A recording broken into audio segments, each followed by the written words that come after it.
Test for the sound, and then we can go. Lovely stuff. Right, we're back, and we're ready to do it all over again, as Jeremy Corbyn once said.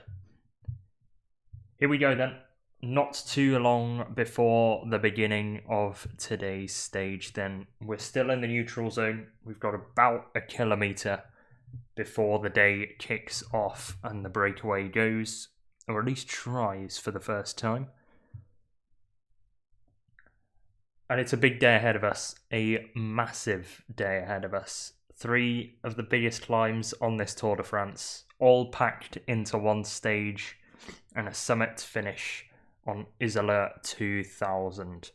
It's going to be a day for the climbers, going to be a day for the GC riders, you'd expect. And once again, I reckon we're going to see a GC shake-up on today's stage. But here's how we go in to today. Here's the GC. Tadej Pogacar leads the way. 3 minutes and 11 seconds ahead of Jonas Vingegaard in second place. 5 minutes and 9 seconds ahead of third place Remco Evenepoel. And then there's almost 8 minutes between third and fourth. Joao Almeida at 12 minutes 57. Teammate of Pogacar, of course. Mikel Landa rounds out the top 5 at 13 minutes 24 for Soudal Quickstep. Carlos Rodriguez in 6th at 13 minutes and 30 seconds for Ineos. Hopefully for them he can move up, because Ineos have had a very bad tour so far this year. Adam Yates, another UAE Team Emirates rider, the third in the top 7 at 15 minutes and 41. Giulio Ciccone is 8th at 17 minutes and 51 seconds.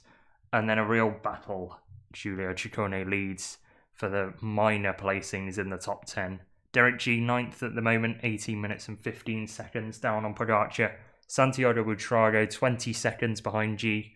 And you've suddenly got Steph Kras, who's thrown himself into the mix, and Felix Gall knocking on the door of the top 10. So although there may not be a lot that goes on in the battle for the yellow jersey, I'm expecting it to increase at least today. I think that top 10 is going to be very exciting to watch. Everybody's starting to get towards the front of the convoy then. Victor Campenaerts is there. Pavel Sivakov as well.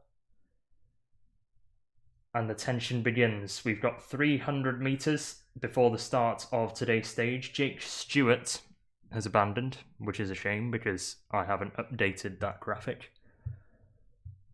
But we are about to get underway. The flag drop is about to occur. Christian Prudhomme will soon poke his head out of the top of the car for the 19th time at this Tour de France. Only 3 to go.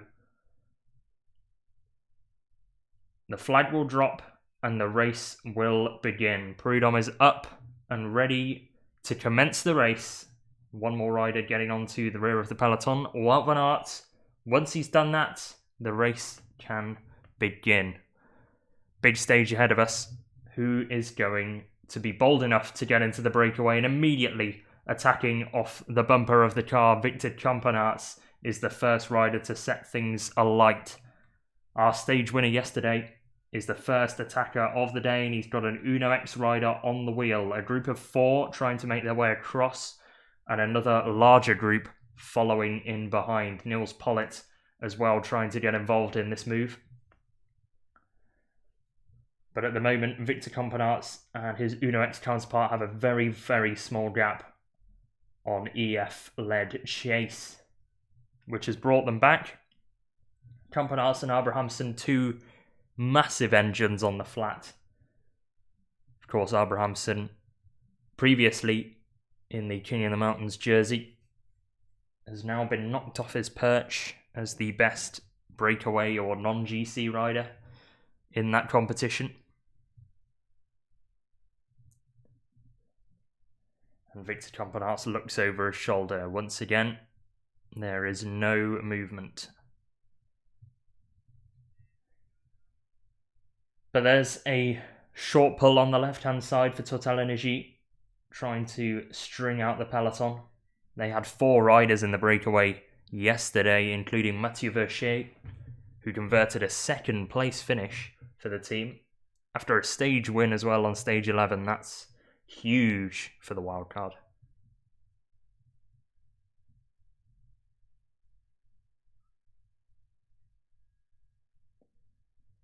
So these 2 stages they've just announced have a time limit that has been increased.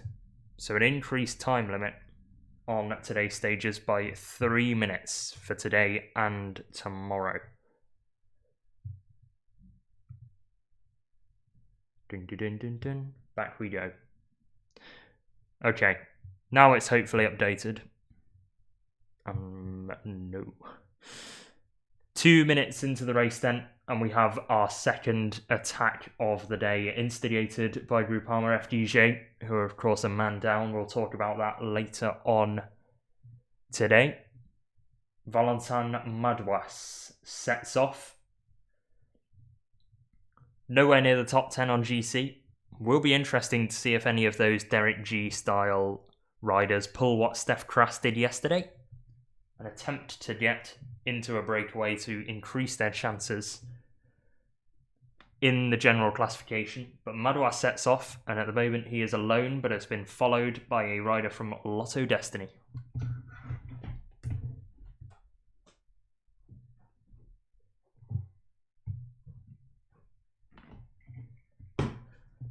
A chase group of 3 behind them. Christophe Laporte leads with EF and DSM Firmenich Postenel represented in this move. This is Brent Van Moor by the looks of things on the front for Lotto Destiny. Roommate of Victor Campenaerts, of course, yesterday's stage winner. Hands over to Valentin Madouas, and we've got riders in 1s and 2s trying to chase down this move. They came together and formed a group of 6 behind. DSM Firmenich Postenel trying to get another rider up the road. Jacob Alula also in there. Movistar as well. Total Energy represented in this chase as well. So if these 2 groups come together, you'll have a group of 11 at the front of the race. Not a bad group at all in terms of size, but I'm sure more riders will be wanting to get into the breakaway. Because we've had the last of the breakaway attempts, UAE trying to close this down from the peloton at the moment, but we've had the last of our pure breakaway stages, so anybody without a win has to try and throw themselves in the moves on these final 2 road stages before the time trial, unless you believe in your time trial ability on hilly terrain. So there is an air of desperation, I suppose, around the peloton. Total Energy towards the front. It looks like Matteo Jorgenson, followed by a fellow Matteo. I think Matteo Jorgenson has made it into this move. Of course, Visma Lease White had 2 riders in the breakaway yesterday, Bart Lemon and Wout van Aert. We'll be hearing from them, I'm sure, later on this stream. I've got some quotes together from the end of yesterday's stage, along with plenty of other names in the and around the peloton too. The 2 DSM riders that are in the move are Warren Barguil and Oscar Onley. So they have made the junction, as has Matteo Sobrero for Red Bull Bora-Hansgrohe, Michal Kwiatkowski, another rider who was involved heavily yesterday, Nicolas Prodhomme, Jack Haig, Matteo Jorgenson, of course, is there for Total Energy. Haig for Bahrain Victorious, Jonas Abrahamsen and Magnus Kort are there for Uno X, Christian Rodriguez for Arkea B&B Hotels. 2 Movistar riders in this move at the moment, Oya Lascano and Davide Formolo, so 2 decent riders to have in that break. Nielsen Paulus for EF has made it across, so EF are represented. Brian Coquard is in there for the points classification, hoping to hold on to his 3rd place in that classification. Ilan van Wilder is there as well for Soudal Quickstep, potential teammate satellite rider for Remco Evenepoel, who was the man of the day on Wednesday. beating both Pogacar and Vingegaard and gaining time on both of them in the GC. Anthony Turgis as well as in the front of the race. One of my ones to watch for today. He's in the move.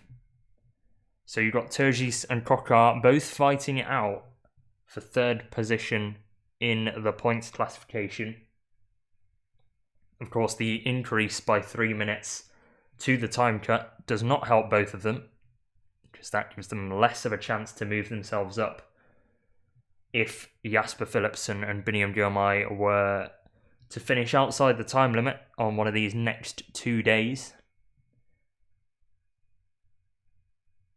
But the pace is high in the peloton. They don't like the composition of this breakaway for the moment. There are teams that feel underrepresented in this move, or not represented at all even, as we enter Châteauroux-les-Alpes. And we've got plenty of scenic spots on the day. A lot of scenery to look at from up on high. But of course the riders don't have time to do that, especially with how hard they are burying themselves on a day like today. Christopher Juliansen is the Jaco Alula rider that has made it up the road in the orange jersey. He was partially involved in getting Michael Matthews up the road yesterday. And it's Christophe Laporte who is driving on this group. So Laporte is pacing. UAE are behind. They've got nobody in this breakaway, but they have got the yellow jersey in the peloton. And today is a stage they are seriously targeting, but it's EF that have been pulling recently with Rui Costa. They're not happy with just Nielsen Paulus in the breakaway. They want 1 or 2 more riders. You'd suspect Ben Healy would try and get up the road. And ever present in the breakaways in these last 2 weeks. But the pace is high in both groups. 16 seconds is the gap. And Rui Costa hands over to UAE Team Emirates, who I think are just going to let this gap gradually go out. Nils Pollitt is the man that's been tasked with doing that for now. And he's joined by Tim Wellens.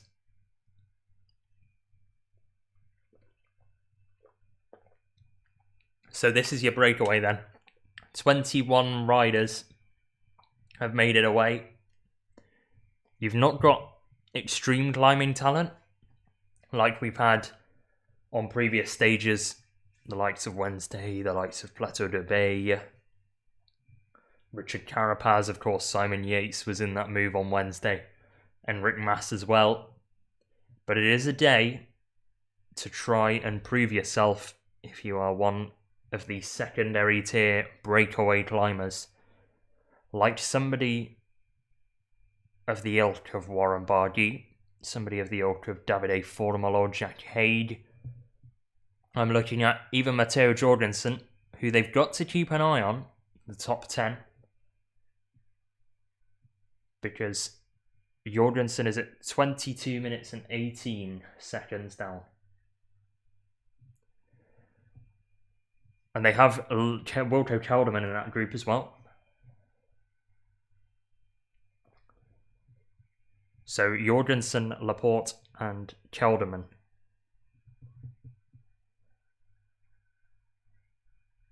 Which is probably why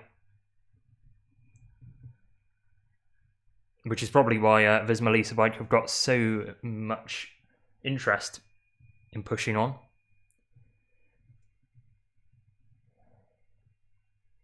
Matteo Sobrero is in there for Red Bull Bar Hansgrohe with Jai Hindley.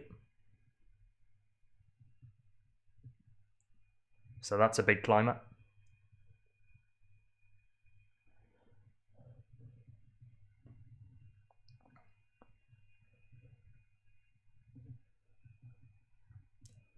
As we see Brion Coquart. He's going to be focused on Gilestre for now.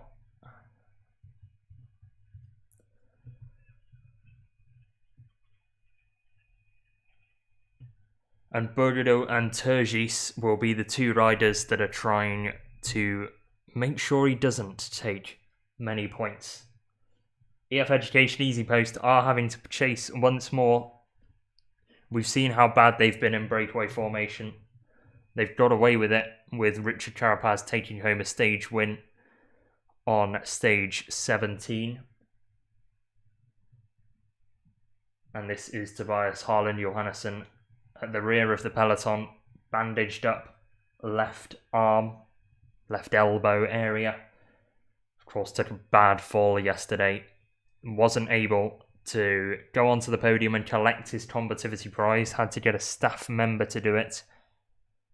An Uno X staff member. And had severe road rash to his right shoulder as well. So I'm sure he's got some padding at the very least on that. Underneath his jersey. But the breakaway seems to have formed. EF are trying their hardest to pull this one back. They'll eventually send a rider up the road, I suspect, in around 2 or 3 minutes' time when the road starts to gradually meander uphill.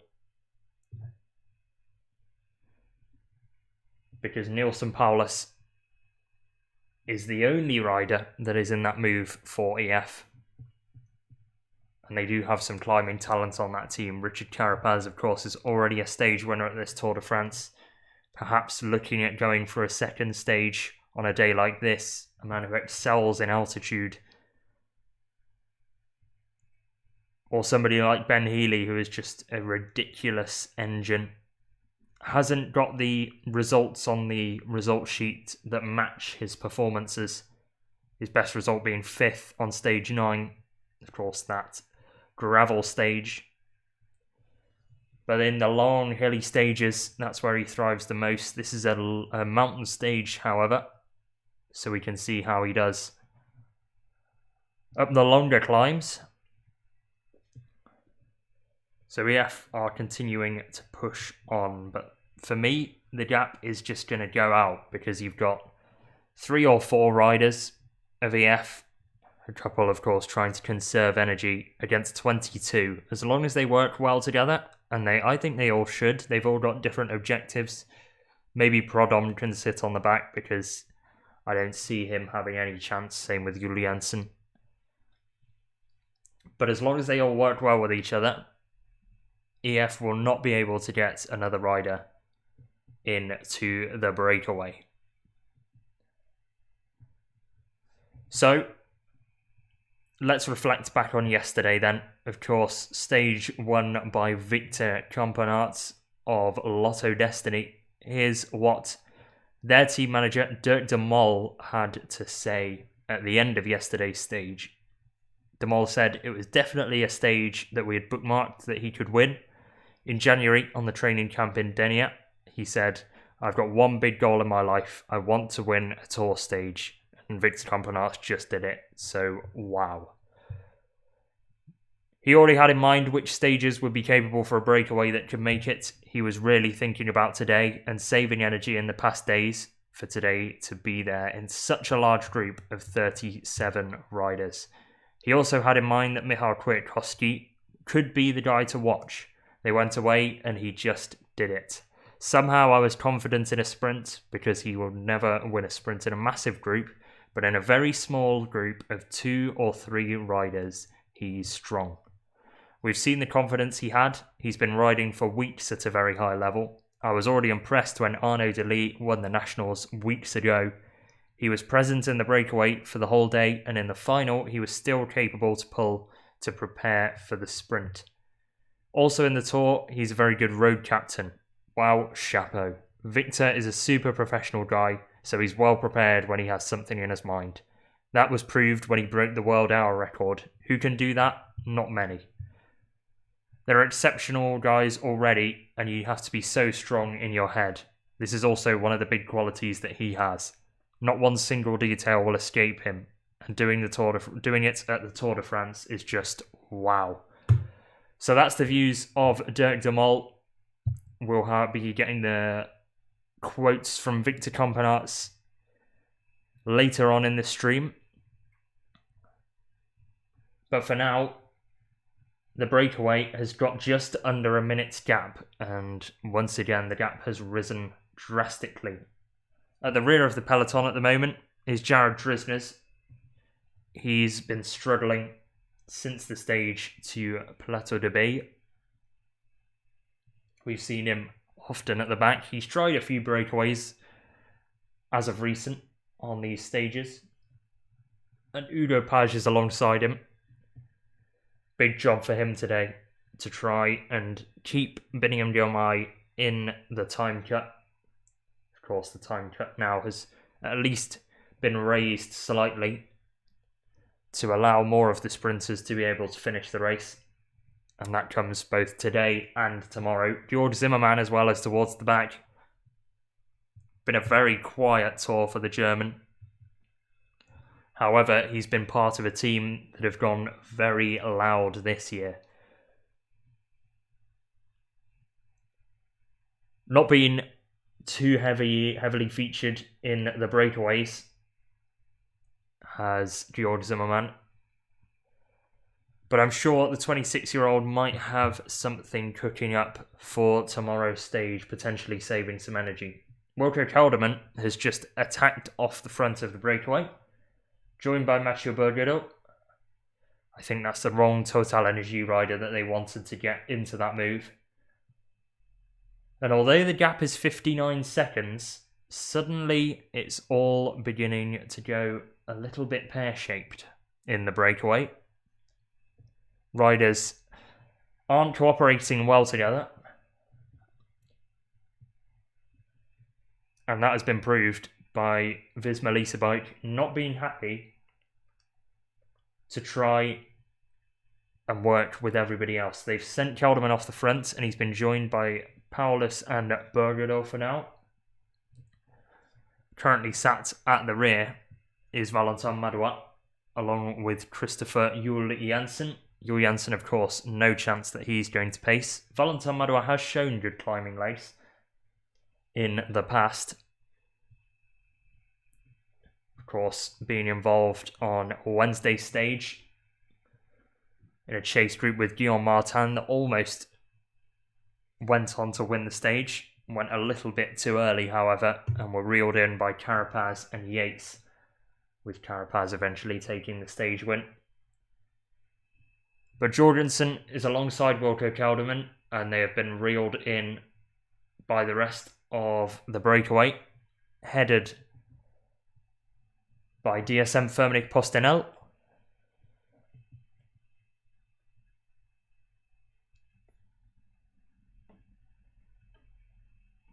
But they continue to press on at the front Visma Lease Bike, clearly unhappy with the cooperation in this breakaway.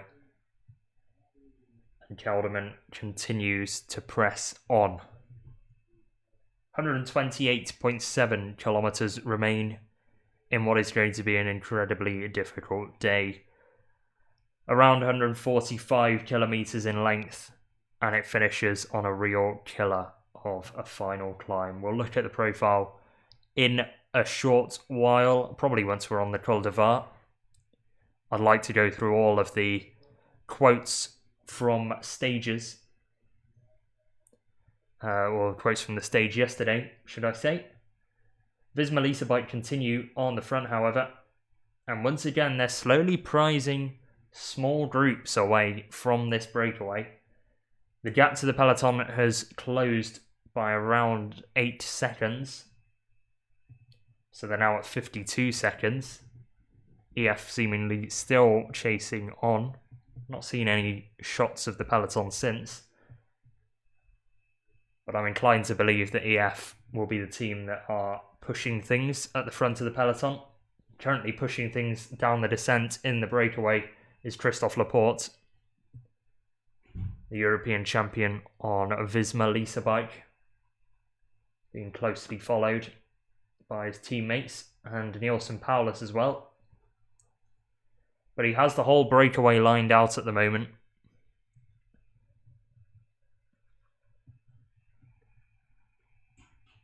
Does the flat rouleur from France.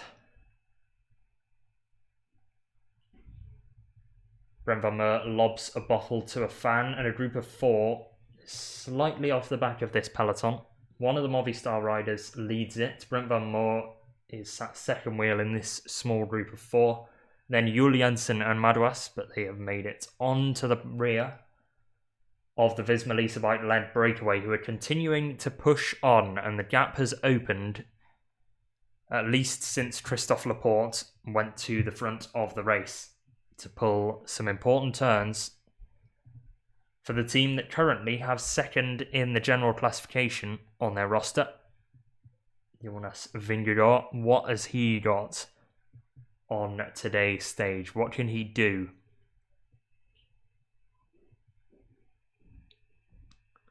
There will be tension, I'm sure, until Isola 2000, unless Tadej Pogacar wants to light the touch paper early.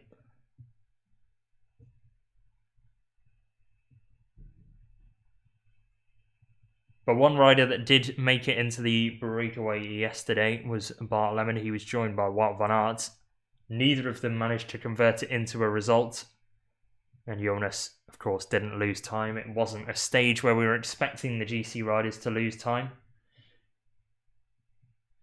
But 3 riders in the breakaway for Visma is a statement of intent. Sean Quinn's been given the unruly task to try and close this gap as much as he can. Rui Costa having a word with Ben Healy in a 3-man EF train at the front of the peloton. The American champion leads the way for now and is somebody who is involved in our little quote segments. We will get to him probably midway through the stage to see what he had to say about yesterday. Of course, was in the break yesterday, so must be feeling it in the legs. Pogacar sat right towards the front, just on the wheel of Bruno Amirai, and then sat on the yellow jersey's rear wheel is Jonas Vingegaard. We'll be seeing a lot of that across today's stage. Plenty of watching each other, plenty of waiting, I'd suspect. But one of them is going to go big. It's time for Visma, at least you're thinking, to go big or go home. And they've got 2 stages to try and go big, 2 road stages at least. Even if they pull off the ridiculous time trial that they did last year, which pretty much blew the Tour de France for Tadej Pogacar, they would still struggle to unseat him in the lead of the general classification. 1 kilometre to go until the intermediate sprint, and Uno X Mobility lead the way with Magnus Kort. He's found his way into the breakaway with a teammate. But all eyes will be on Brian Coquard and Anthony Turgis. Coquard sits in front of Turgis, 1 wheel in front of Anthony Turgis at the moment. But the Total Energy rider is locked to the back of Lecoq.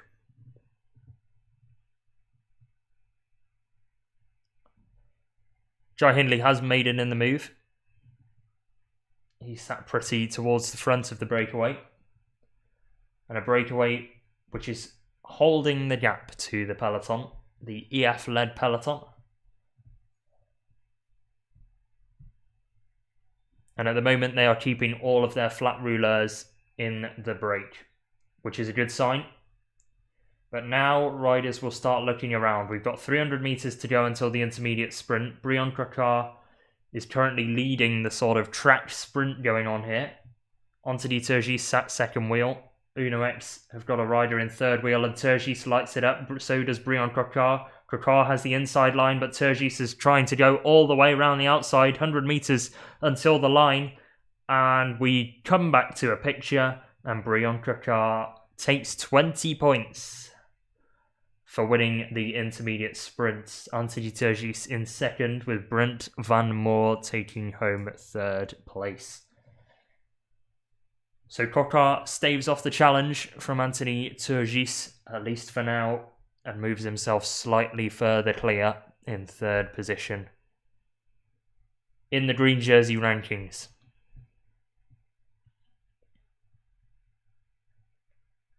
And it looks as though by his cadence, Pogacar is continuing with this effort. Turgis is trying to follow. Neilson Paulus making his way up to that group. At the moment, he's riding this a little bit weirdly. Doesn't need to mark the moves, as Ben Healy leads the peloton across the intermediate sprint line. And the gap is 44 seconds now. I reckon once we hit the bottom of the Col d'Ivoire, Richard Carapaz is going to light things up. And we're seeing our first riders get properly dropped off the rear of the peloton. Ugo Page of Intermarché Wanty, the Frenchman, and 2 other riders as well. One of them being Jared Drisners, who we've seen towards the back already today.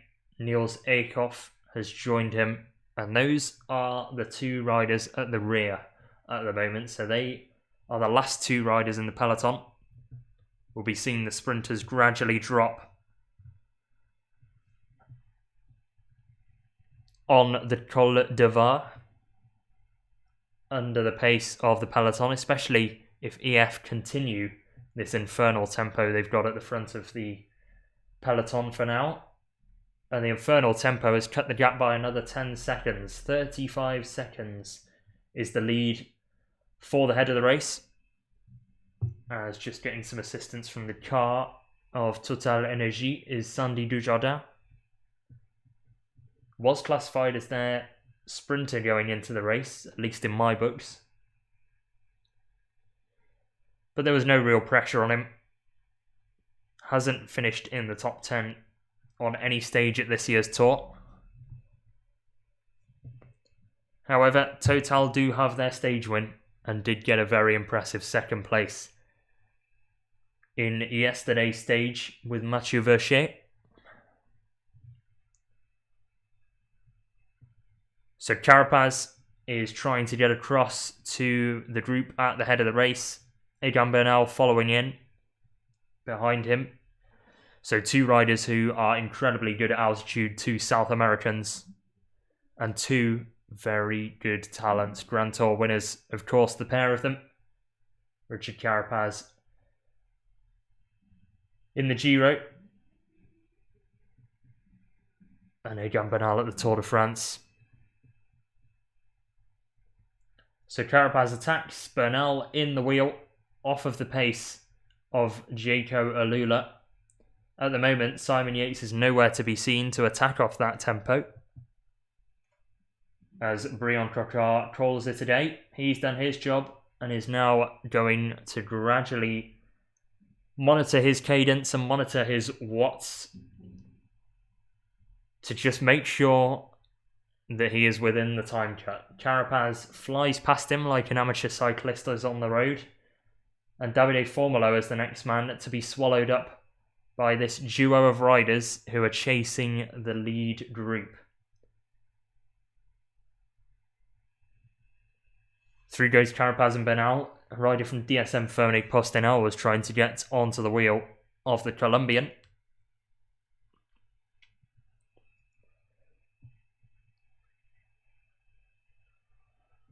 And we have seen that Simon Yates has gone for it now.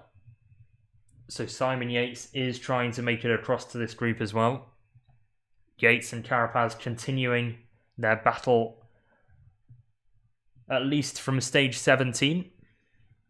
So we've got a round 2 between those. Romain Bardet is the DSM rider that's latched himself onto the wheel of Egan Bernal. And they are flying up the climb at the moment. The foot and the first couple of steep percentages.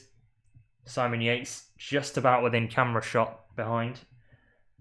But Bernal, Carapaz and Romain Bardet have launched a 3-man chase of the leading group. Jasper Philipsen's dropped, gives the camera a wave. He's got his eyes just on finishing this Tour de France.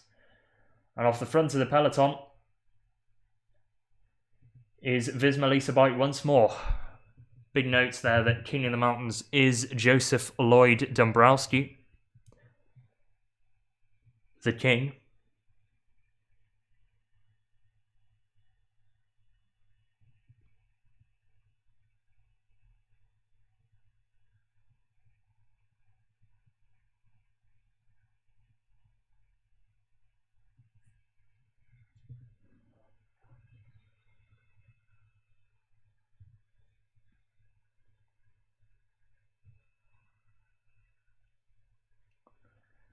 So our three-man group are closing in on the breakaway. They're at 15 seconds at the moment, currently sat equally between the breakaway and the peloton. But Remco Kelderman has lit things up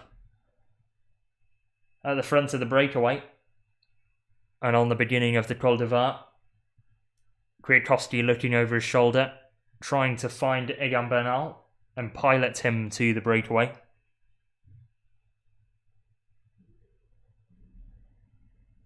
But the gap to the peloton is now growing, so the peloton is now happy with the riders that are in the breakaway. Every team now content with how the composition of the move has shaped up. No Astana in this breakaway, so they will all be in for Mark Cavendish on today's stage.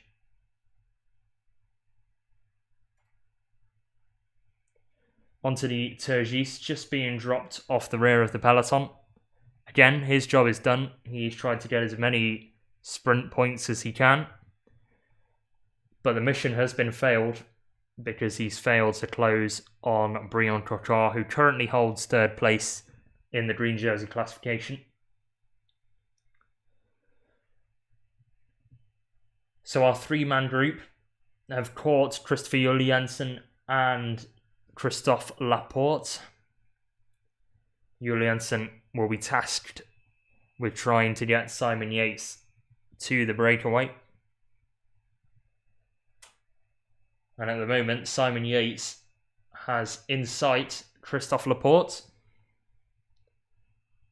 You'd think Yates would get on the radio once he sees Juliansen in the orange and nettle of Jacob Alula.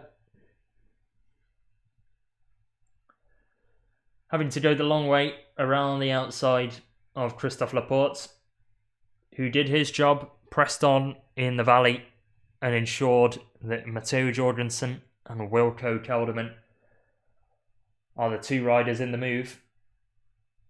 And at the moment, those two are pressing on at the front of the breakaway, followed closely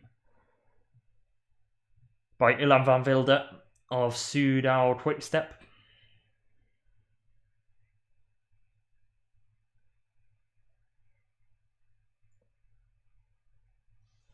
Lazcano is involved in that group, as is Prodom and Hindley. Good ride from Prodom so far to stay within the wheels of Jorgensen and Kelderman after being involved yesterday as well. Mark Cavendish is off the back in the gruppetto which is now formed. It includes his teammate Chase Bolt, Biniam Diomaye, who has a teammate as well in the form of Laurens Rex and Georg Zimmermann. So two riders that can stay with him, and Chase Bolt can stay with Mark Cavendish to ensure that they make it within the time cut. The time cut has now been increased by 3 minutes ahead of today's stage. The same will occur tomorrow in a kind of, I don't know what the formal phrasing is, but going against the grain. As Juliansen and Yates reel in and pass Valentin Madouin, EF is saying Jaco also have the wrong person in front. Simon Yates wants to be there too. And they are indeed right with that. Juliansen gets Yates to the predominant chase group of Richard Carapaz. And his last action as Jaco Alula teammate to Simon Yates is to squirt a load of water over his back. Hello Alpha, how are we doing? Hope you're well. I am indeed. I am indeed. Wonder what Visma's trying today. Maybe sending a few people ahead, and Jonas will try to attack a bit early on Col de la Bonnette and maybe get some help from the riders in front. If he doesn't try today, then it's over for him. It is indeed.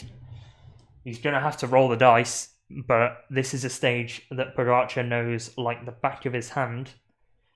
So yeah, I think he's going to have to try something out of the ordinary to drop the yellow jersey. He's currently sat third wheel.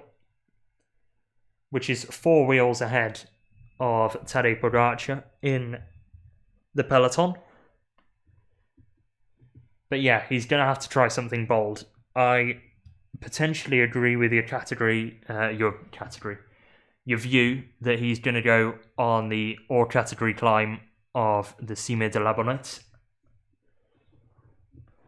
Yeah, I think that's where he's going to try and light things up. And if so, we have a potential banger of a stage on our hands.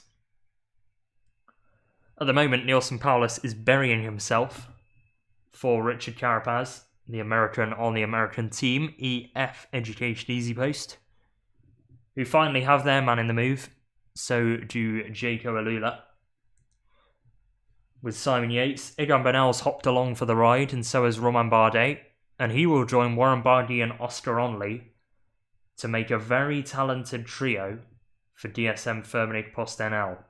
Bardet slightly losing the wheel of Michał Kwiatkowski, who sat on the back of Egan Bernal.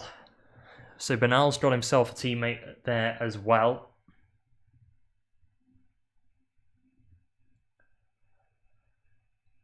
But at the moment, a rider that is blowing out of the back is Oya Lezcano. He's been dropped from the Richard Carapaz group and is churning a very low cadence. Meanwhile, the peloton is only 43 seconds behind, and Louis Meintjes has said, I might as well give it a go. Nobody's following him for the moment, but he has attacked off of the pace of Marc Soler at the front of the peloton. Soler shakes his head after being asked something by his teammate Pavel Sivakov. Alpha says, it's also going to have to be a lot of mano a mano today and rely on his watts per kilo to make the difference. I'm supporting Poddy, but I don't want a dominating win. Yeah, I'd like it to stay close enough when we get to the time trial, which sounds really obvious, but, you know, is. Currently, that PCS tab is totally wrong because Anthony Turgis is not in the leading group.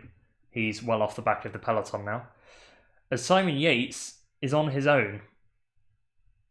And so is Egan Bernal. So I wonder if Richard Carapaz has dropped them. Neilson Powless has come to a shuddering halt on the Col de Var. So he has done everything he possibly could. He has emptied the tank to get Richard Carapaz into the breakaway. And that is exactly what the Ecuadorian has done. So Carapaz is in the move. Jai Hindley's there as well. Nicolas Prodhomme so far with ride of the day, continuing in this breakaway, along with Christian Rodriguez, who's up there for Arkea B&B Hotels. Oscar Onley looks like he's made that selection as well for DSM Firmenich PostNL, as this looks like a chasse patate from Louis Meintjes. UAE Team Emirates are in hot pursuit of the former South African champion. And Intermarché are going to have to settle with no rider being in this breakaway. Georg Zimmermann clearly doesn't have it because he is in a group with Biniam Girmay and he's tasked with piloting him up these next 3 climbs. Off the rear of the peloton for Uno X is Magnus Kort along with Egan Bernal. Sorry, that's off the rear of the breakaway, isn't it? Seemingly about to get reeled in by the peloton. So Bernal didn't have it either in the legs to follow Richard Carapaz.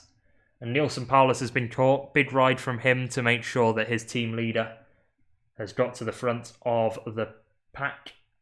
Wout van Aert is off the rear of the peloton with Christophe Laporte for company. Plenty of riders being spat out of the back already. This looks like a day that is going to be taken up from the gun. Gregor Mulberger off the back for Movistar. And a group of 3 also been dropped. Sean Quinn off the back as well.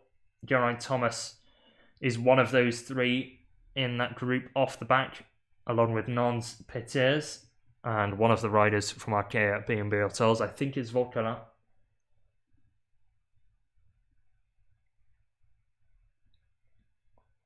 Quinn also has been shelled, along with plenty of other riders, and it's going to be a long day in the saddle for those. The likes of Valentin Madouas, who was in the breakaway at the start of the day, how the situation has changed for him. Warren Barguil as well was in that breakaway and is now off the rear of the peloton. Quentin Paché trying to hang on with his fingernails to the rear of the main group, yellow jersey group. But I think that main group is soon going to turn into the green jersey group, with the way riders are consistently being dropped. Simon Yates is within distance of the breakaway. Can see them up the road, and that's going to be a big motivation now for the Brits to try to make it across. There is a fellow Brit in the leading group, Oscar Onley. After his troubles yesterday, this is a good recovery ride from him to make sure he holds on to the breakaway, but it's a breakaway that is yet to be given any more than 1 minute. The peloton is at 49 seconds, and UAE have something planned, I think. Jonas Vingegaard, we were talking about, was going to have to go early. Is Tadej Pogacar going to try and turn this race into a box office movie? This was Paulus on the radio saying, "Shall I wait for Richard Carapaz?" EF said, "If you have the legs, Nielsen, wait up for him."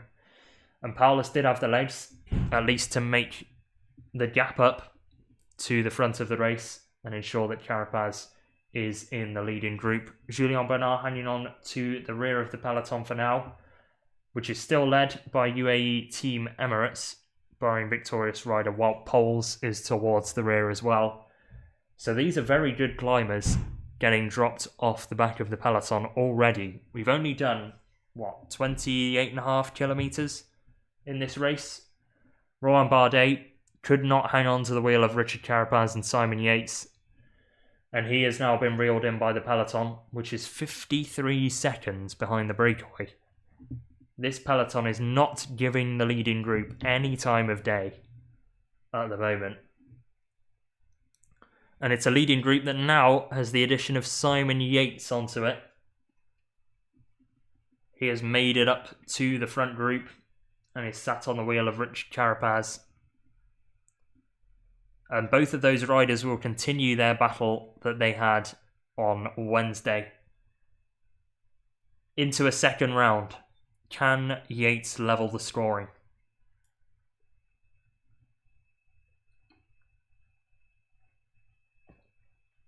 Personally, I'd give half a point for whoever makes it longest in the breakaway, and I'd give a full point to if either of them wins, but I'm highly doubtful as to whether that will happen, especially with the tempo that UAE are putting on at the front of the peloton at the moment.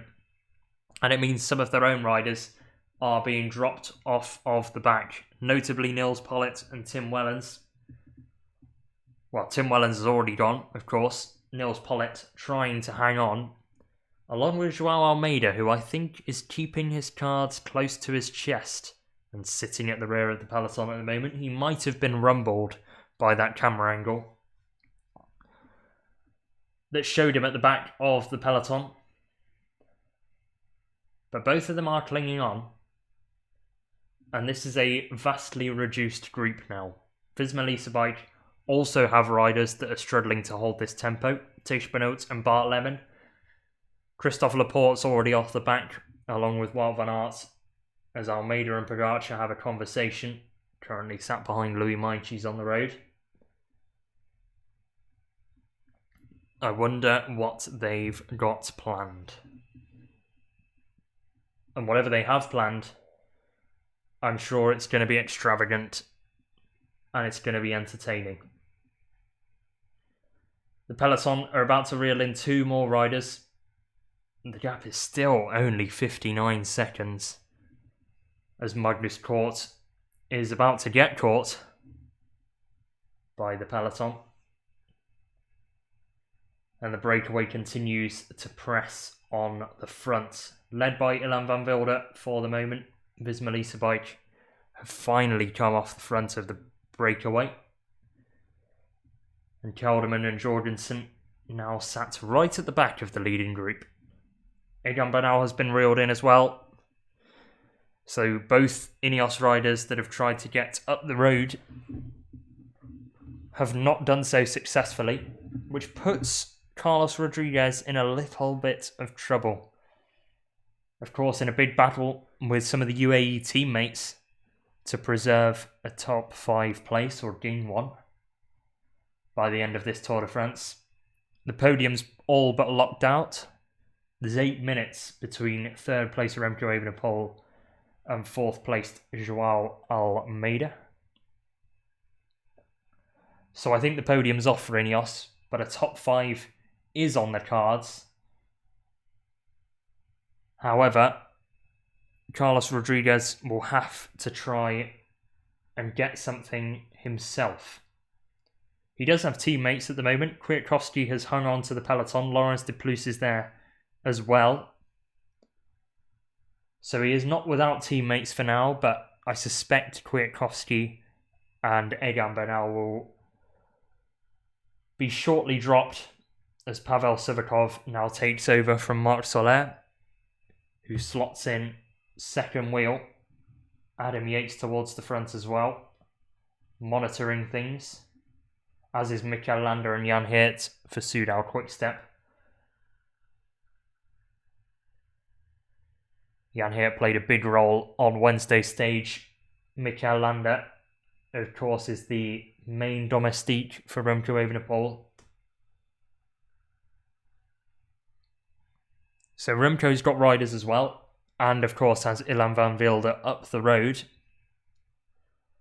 So at the moment, this is a decent scenario for Soudal Quickstep. Almeida continuing discussions with Tadej Pogacar. And your points classification at the moment, we were talking about the Coquard-Turgis battle. Coquard increases his lead now on Turgis to 28 points. It was 25 entering today. And that all but seals 3rd place for the Cofidis rider, winning the French team battle against Total Energy in that regard. But of course, Total Energy will go, we've got a stage win. And we've got Stef Kras towards the front in GC. Stef Kras will be one to monitor as well. Of course, involved in the breakaway yesterday that got so much time given to them by the peloton. And because of that, Stef Kras, being best placed in the breakaway, shifted himself up to 12th overall. And is just over 2 minutes away from 8th placed Giulio Ciccone. So I reckon there'll be a real battle royale for that 8th place between Ciccone, G, Buitrago, Felix Gall, Stef Kras. Maybe Guillaume Martin can throw himself into the mix with a breakaway on stage 20. But they've got to keep an eye on Matteo Jorgenson, because he's up the road as well. I wonder whether Bahrain or Israel or Little Trek will come to the front and make sure they can hold the top 10 on GC that they currently have and stop Matteo Jorgenson making advances in the general classification. 113.8 kilometres to go, 1 minute and 4 to the peloton. And it's a vastly reduced peloton. Riders that have been swept up from the breakaway are in there. Riders that have been doing tempo on the front of the peloton are in there. Sean Quinn, good ride from him as of now. But it is beginning to swell now in the peloton. The pace has dropped slightly since Pavel Sivakov came to the front of affairs. And the breakaway are about to hit a small flat section on the Col de Var.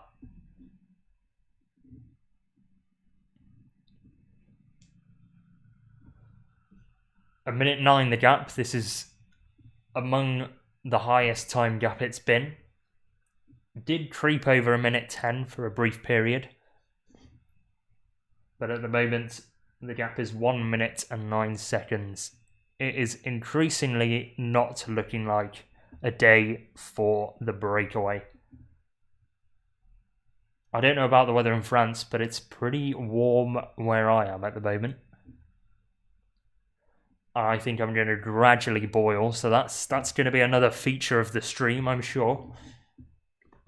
Me slowly roasting in this room, trying to stay mentally on it.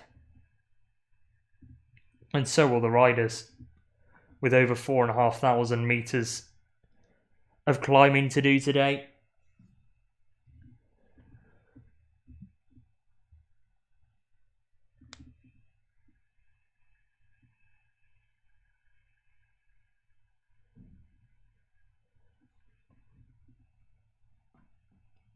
But UAE not giving the breakaway any time. We've seen this on almost all of the mountain stages at this year's Tour de France.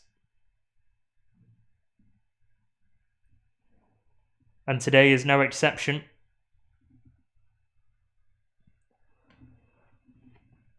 It does feel hot at this tour. On today's stage is Sivakov does a little bit of a hand signal to say drop the tempo slightly. Adam Yates was on the radio. That may have been response to Adam Yates, or it may have been response to Marc Soler, who was having a word with him as well. So Sivakov dictating the pace at the moment, and the gap to the breakaway is increasing, and the peloton is swelling as well. So that says a lot about the pace. Michał Kwiatkowski is struggling to hold that pace, however. He's towards the rear of the peloton for now. And Marc Soler just drops out of that train. Pavel Sivakov has it lined out on this plateau section. And we've got less than 10 kilometres to the top of the Col de Var for the breakaway group. So not too long now until we start the serious percentages and the second half, let's call it, of this Col de Var ascent.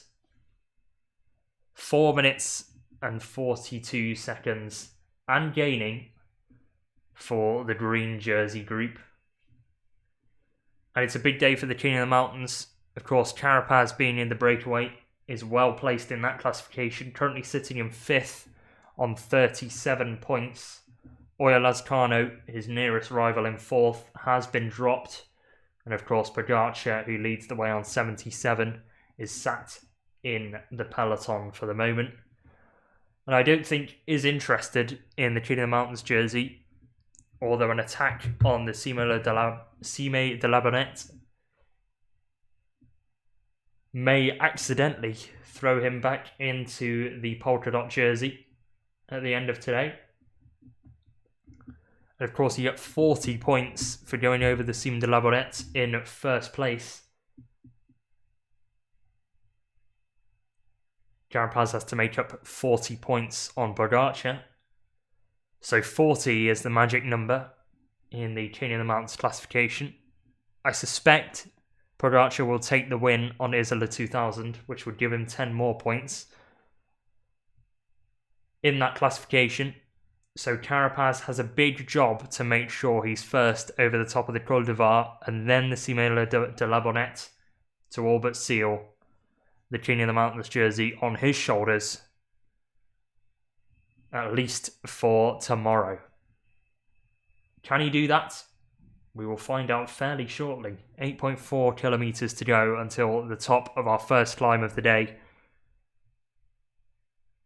And UAE continuing to apply the pressure to the peloton.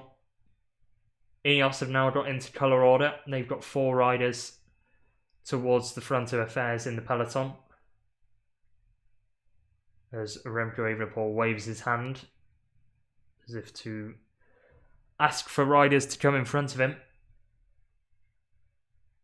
Yates is in deep conversation at the moment with Mikel Landa, potentially about the tactics for the day, what they should do. Evenepoel has said that he is only interested in the top 3 and is not interested in second place as of yet. But of course, has just under 8 minutes advantage on 4th placed overall,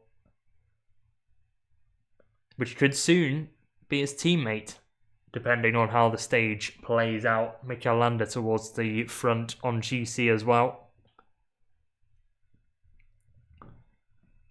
Landa in 5th, of course, at 13 minutes and 24 seconds down, which is 8 minutes and 15 seconds behind Remco Evenepoel. However, 27 seconds behind Joao Almeida. So that gap is attainable. However, he's got to keep Carlos Rodriguez behind him by at least 6 seconds to make sure he holds on to 5th place. A brief quote from Bart Lemon about yesterday's stage, of course, was in the breakaway and ended up getting a good result involved in the second group on the road. Here's what he had to say at the end of yesterday's stage. We jumped on the first climb together in a very big group, and then I think we rode quite easy until the second to last climb. Then the race exploded. It was pretty much all out and my legs were pretty empty. I could not do the work that I wanted to, because at first I really wanted to cooperate to get those guys back in our group so that Wout van Aert and me would have the biggest chance of winning this race. My legs were just empty and the guys in front were stronger. They cooperated better, so thumbs up to them. It was great fun up until the last 40 minutes, then it was complete suffering. I felt very good, but the last hour I was suffering tremendously. Because of all the work on the road, I was drained. I kept cheering myself up to keep going. When the group was still complete, I reacted to all attacks to play the team game in the service of Wout van Aert. Later I found myself in an advantageous position. Unfortunately though, we couldn't join the leading group, but I did enjoy the stage. And it was a first shot for Bart Lemon to get himself involved at the front of a big day at this Tour de France. And he took it with aplomb. Very good ride from Bart Lemon to take home 6th place on stage 18 into Barcelonette.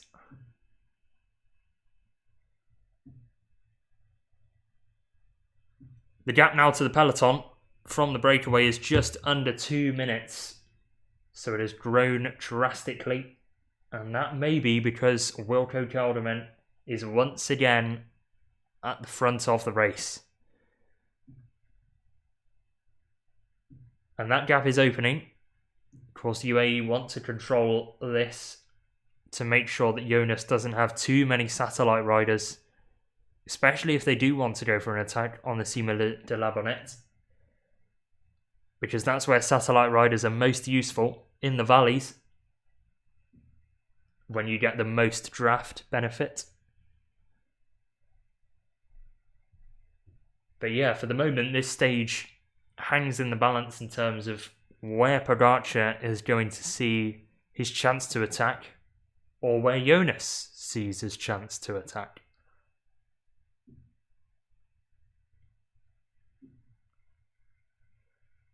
So a reminder of this breakaway group then. We've got Matteo Jorgenson and Wilco Kelderman at the front for Visma Lease Bike. Nicolas Prodhomme for AG Desert Decathlon. Ilan van Wilder for Soudal Quickstep. Jai Hindley for Red Bull Bora Hansgrohe. Christian Rodriguez for Arkea B&B Hotels. And Oscar Onley of DSM Phonik Postenel were all in there early on. And a group of Simon Yates and Richard Carapaz eventually made it across to this breakaway. So you now have a situation where the breakaway group is 9 riders strong. We've got a 4-man group at the moment that are trying to latch themselves back onto the peloton. 2 Red Bull Bora Hansgrohe riders are involved in that group. Bobby Jungels just lets the wheel go of Matteo Sobrero. And I think that's all. He's got on today's stage. So Jungles is out of it. Romain Gregoire is on the rear of that group, along with a rider from Little Trek. They're trying to move themselves onto the Shimano car just to make sure that they can stay in this group. I haven't seen much of Giulio Ciccone. I'm not sure whether he's still in that peloton. But that's a worrying sign for Little Trek if he's not and he's on the back. But UAE keep pressing on. And this is what we're going to see, I think, as a constant across today. UAE Team Emirates just holding a steady tempo and making sure the breakaway doesn't get too much distance. Nils Pollitt has come back to the front of affairs in the peloton and has the baton handed over by Pavel Sivakov. A chat between the pair of them. Pollitt, who has been a bit of an MVP for UAE Team Emirates at this Tour de France, of course excluding Tadej Pogacar. Done some huge turns on the front of the peloton in the early stages. I had doubts about him being able to control things on the flat because, of course, he hadn't been given a lot of support. Only Tim Wellens, who I think counts as half of a flat ruler.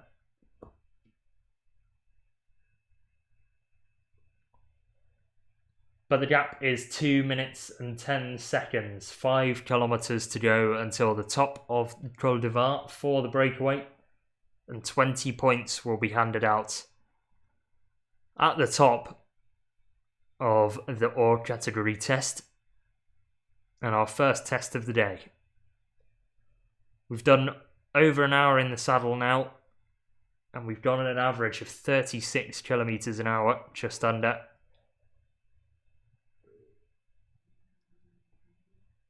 Which is very good going, considering we're halfway up a mountain at the moment. I'm sure that average speed will increase by the time we hit the foot of the Cime de la Bonnette. The highest point in this Tour de France. Well over 2,000 metres above sea level. Almost 2,800.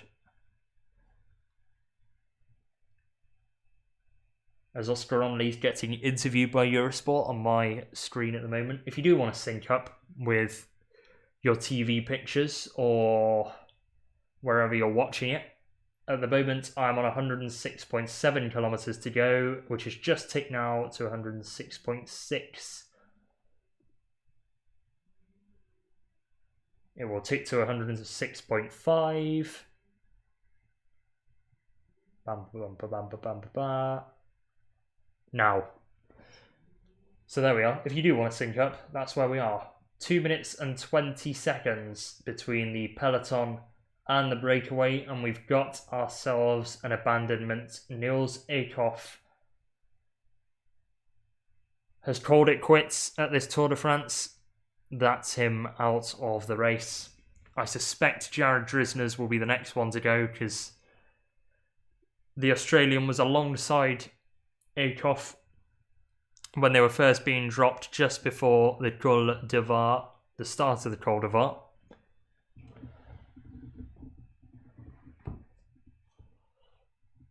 At the moment, Visma Lease Bike's video assistance has paid off. They've got Jorgenson and Wilco Kelderman in the breakaway. How long will they both be able to last?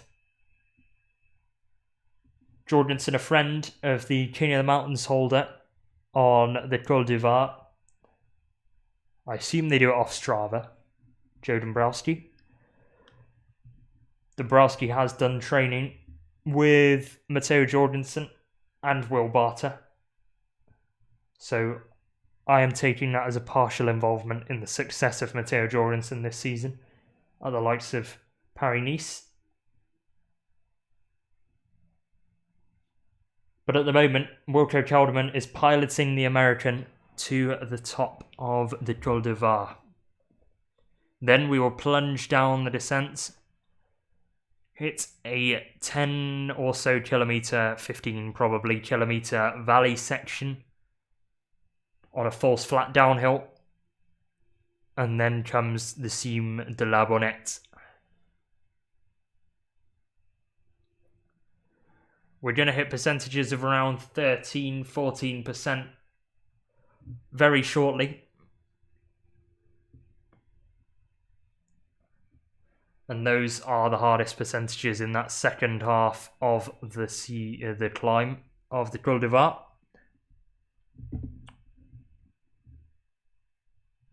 Amazing commentary, can't watch right now and it's awesome. Thank you, Primoy. I'm just trying it out, seeing what works and what doesn't. I want to do it in the future, so yeah. Please play the Tour de France game after this. I might do that. It kind of depends on how I'll be feeling after today.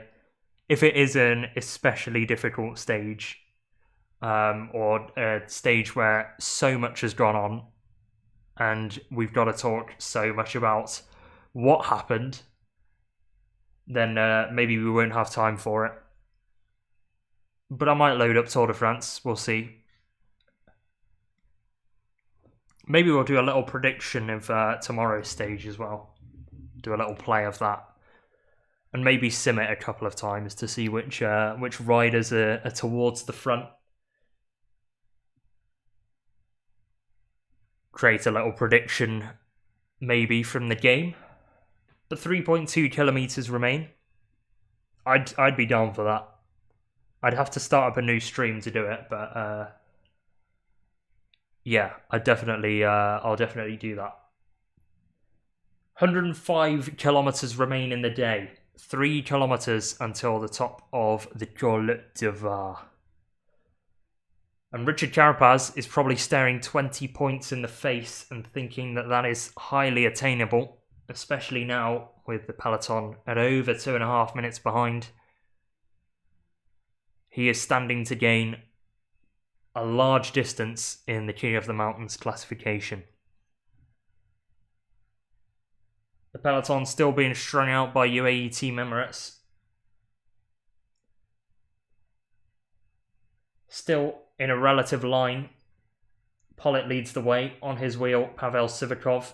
And then on Sivakov's wheel comes Jan Geert. Michael Landa is the next rider in the group. And then sat fifth wheel is the white jersey of Remco Evenepoel. He's got to keep his wits about him today. Trying to follow the likes of Jonas, Vingegaard and Tadej Pogacar, or he might just go for it himself like he did a couple of days ago.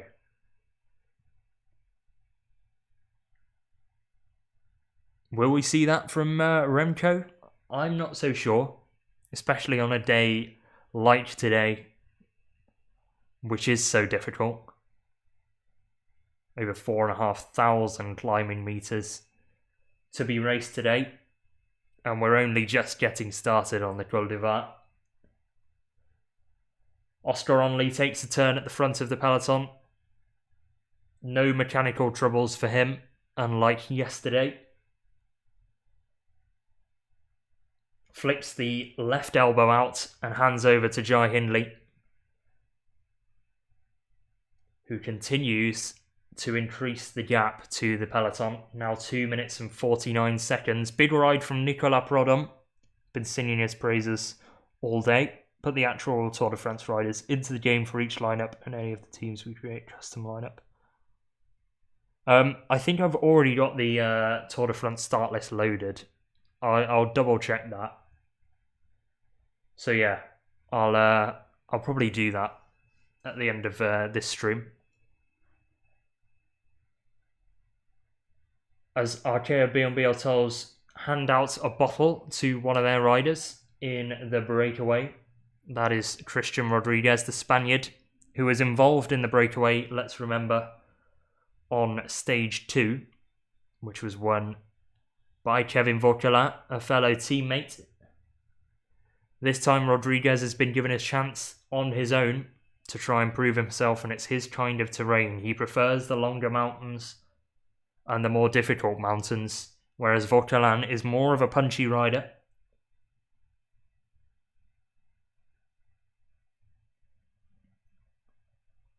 But to the front again come Visma bike, ever present at the head of the race. And for the first time, we're going above 2,000 meters above sea level. We'll be doing that 3 times today. This is the first on the Col du Var. Then we go well over that on the Cime de la Bonnette. And then for the final time on Isola 2000 to end off the day.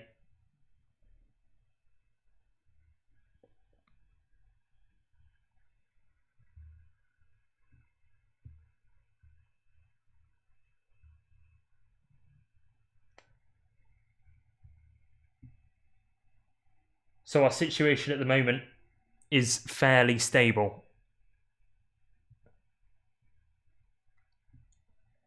We've remaining with this group at the front of 9.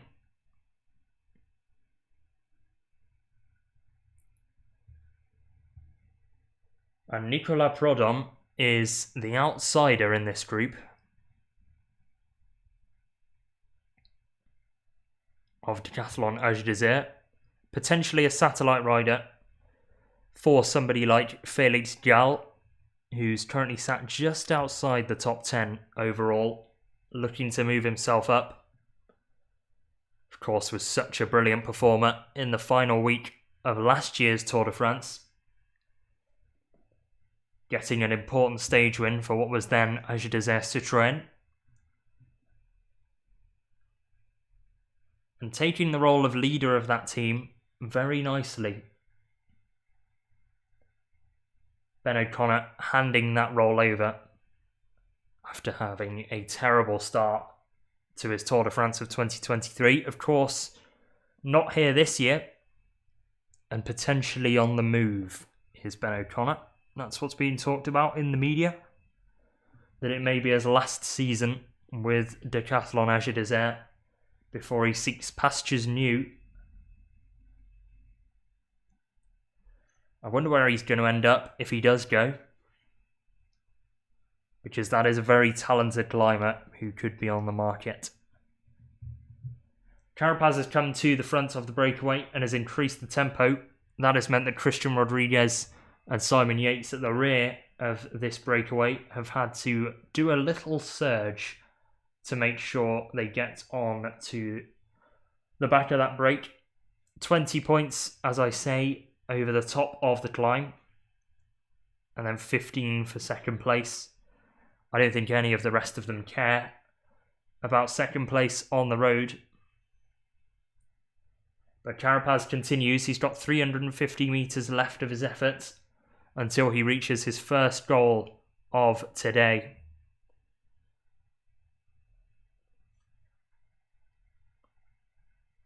The top of the climb is now within sight for Richard Carapaz, and he will add 20 points to his current total. Pogacar leads the way at the moment, but Carapaz will cross the line over the top of the Col du Var and halve the advantage of the Slovenian. And with the Cime de la Bonnette offering out 40 points, with it being the highest point of the Tour de France, there is a good chance that we may be seeing Richard Carapaz in polka dots. He's done his first job over the top of the hors category test of the Col du Var, and that is 20 additional points. On to Richard Carapaz. Of course, had a good crack at King in the Mountains in 2020, but was robbed from him by Tadej Pogacar on the final time trial stage. One of the forgotten stories of that stage, of course, Pogacar stealing the GC on Primož Roglic in that final day before Paris of 2020. However, he did also nick the King of the Mountains jersey just about off of the fingers of Richard Carapaz who really tried on that last climb to make sure that he got the points, but Tadej Pogacar blew everybody out of the water on that day. Will he blow everybody out of the water today, though, as the head of the race make their way down the descent of this first climb of the day? The average speed will go up, I am sure of that. We're up to 75 kilometres an hour right now, and at the moment it's Visma Lease bike who are pressing on. Richard Carapaz has lost first position in this breakaway and does not now have priority over the pace.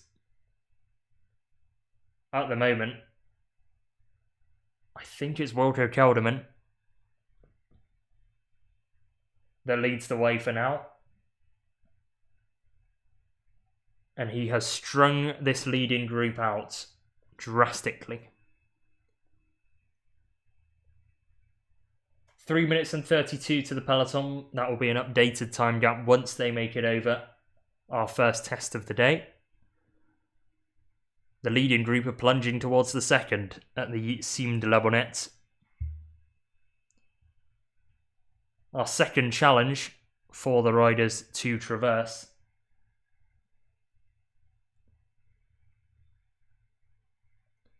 And meanwhile, you've got a feel for all of the riders towards the rear of the peloton. Jared Drisners, Arnaud Demar, all the rest of the sprinters, Mark Cavendish included in that with Jasper Philipsen and Biniam Girmay, who are just trying to make it to the end of this race in Nice, unscathed and away from the time cut.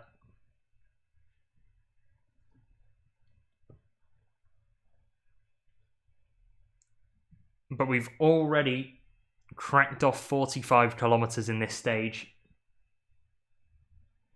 The kilometres will continue to tumble as the leading group make their way down the descent. Our peloton is still yet to crest the Col du Var, led by Nils Pollitt for now, of UAE Team Emirates. And UAE have plenty of riders in that peloton, 6 in total. Pollitt, Sivakov, Soler, Yates, Almeida and Pogacar. So Tim Whelan's the only rider to have been distanced for UAE Team Emirates over the first climb of the day. And the breakaway group at the moment doing well over 100 kilometres an hour. A slight gap forming in front of Ilan van Wilder, which includes Matteo Jorgenson, Wilco Kelderman and Richard Carapaz, the leading 3 in this breakaway.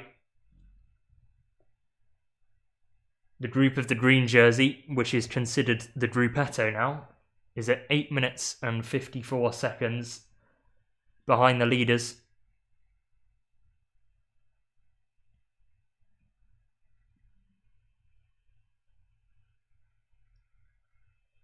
But the big German Nils Pollitt leads the peloton down this descent. And we will have a brief section of valley before our next climb.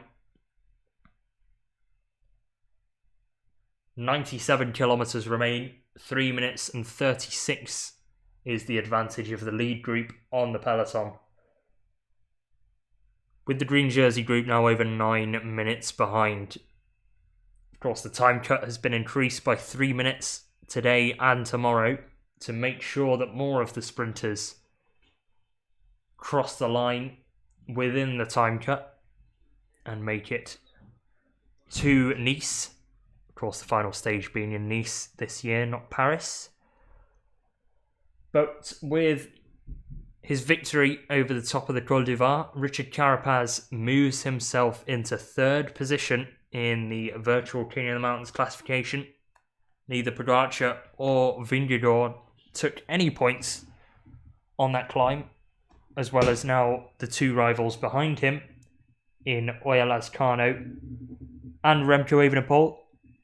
So now we have Carapaz breaking up the top 3 on GC in the top 3 of the King of the Mountains classification.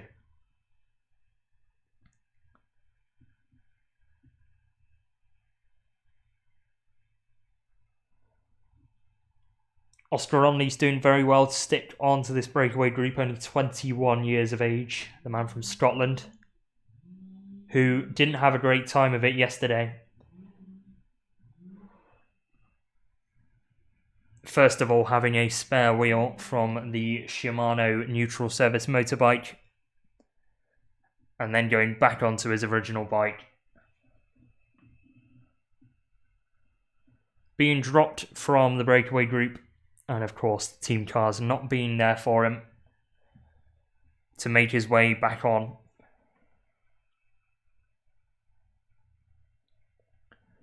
But Pollitt continues down this descent and has the peloton strung out. Not a godly descender in the same way that the likes of Tom Pidcock are, which is, an exclusive club. But Pollitt has the weight of a flat ruler, and gravity can take its toll and increase his speed going down the descent. One of the most scary things is being in the gruppetto on a descent with the speeds that they go. Matteo Jorgenson and Wilco Kelderman were second and third over the climb, with Ilan van Wilde taking 10 points, Oscar Onley taking 8, and Jai Hindley taking 6. But that now means that Richard Carapaz is only 1 point behind Jonas Vingegaard in second place in the King of the Mountains classification, and could jump Tadej Pogacar as long as he is at the front on the Cime de la Bonnette and Pogacar doesn't get too many points from the peloton. So that's the race situation then in the King of the Mountains. Age d'Isère have Nicolas Prudhomme in the breakaway, and they had 3 riders in the breakaway yesterday. This is Sébastien Joly of Decathlon Age d'Isère Le Mondial, who echoes that statement. Of course, they had Bruno Amirai, Nicolas Prudhomme and Dorian Gaudon in the breakaway on Thursday. Joly said the finish favoured Gaudon, and he came through the day's main difficulties well. Unfortunately, we got caught up in a break following a crash on the descent, which prevented us from keeping up with the counter group, who ended up fighting it out for victory in the final. We didn't give up though, because anything can happen on a stage of the Tour de France. Dorian finished 11th behind Wout van Aert and Matthews, and the boys put up a good fight, but in the end we came up against somebody who is stronger than us. And somebody who may have been strong enough, but did not make that final breakaway, was Oscar Onley. He's in the group along with Nicolas Prudhomme today, and here's what he had to say at the end of yesterday's stage. Onley said, "I went pretty hard to get into the break, and it was the breakaway that ended up staying away. Then I punctured on the first descent, and the team cars were so far back that I just couldn't get back on after that. I'm pretty gutted because there's not many opportunities for breaks in this race, and today was one of them, so it was kind of a wasted opportunity. There's nothing you can do, but it's all pretty frustrating. I got a neutral front wheel first and then changed to my spare bike. Then I wanted to just get back to my normal bike after that when I realised that I couldn't come back. I got a little bit of help, but in the end it wasn't enough, and there is nothing that I could have done." But at the moment, what Oscar Onley's doing is getting in to the leading group, and he's done that very well for now.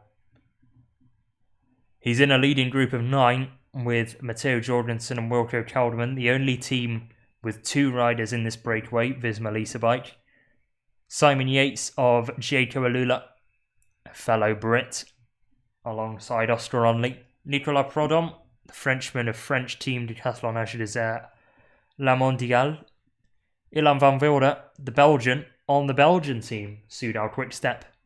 Jai Hindley of Australia for Red Bull Bora-Hansgrohe. Richard Carapaz of Ecuador for EF Education Easy Post, and fellow Spanish speaker Christian Rodriguez of Spain and the French team Arkea B&B Hotels. Nils Pollitt continues to lead the peloton as we are under 90 kilometres remaining.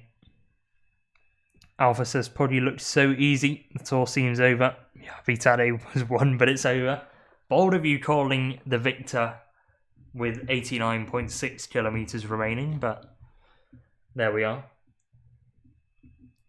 Let's see how it goes on the Cime de la Bonnette, but yeah, I reckon Pogacar is going to win today.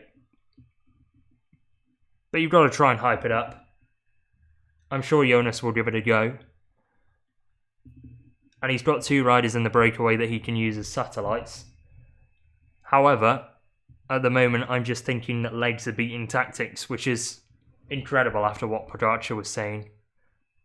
And everybody was clowning him for it.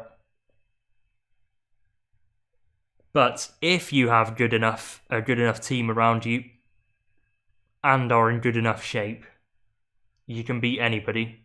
However, tactics make that much easier.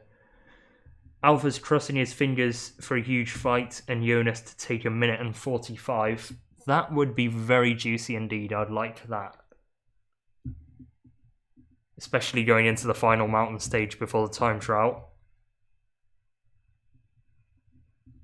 A discipline that Pogacar is currently 1-0 up in. But Remco has been the best of those. As Richard Carapaz casually eats a banana while going at around 80 kilometres an hour. One-handed. On his Cannondale. Free F. 4 minutes is the gap to the peloton, which UAE Team Emirates have been towards the front of all day so far.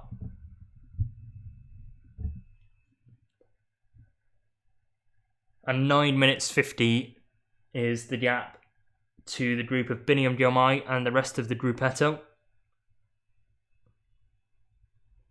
who I'm sure will have taken every risk possible going down the descent to make sure that they stay within the time cut. That's where they can make time up, is in the descent.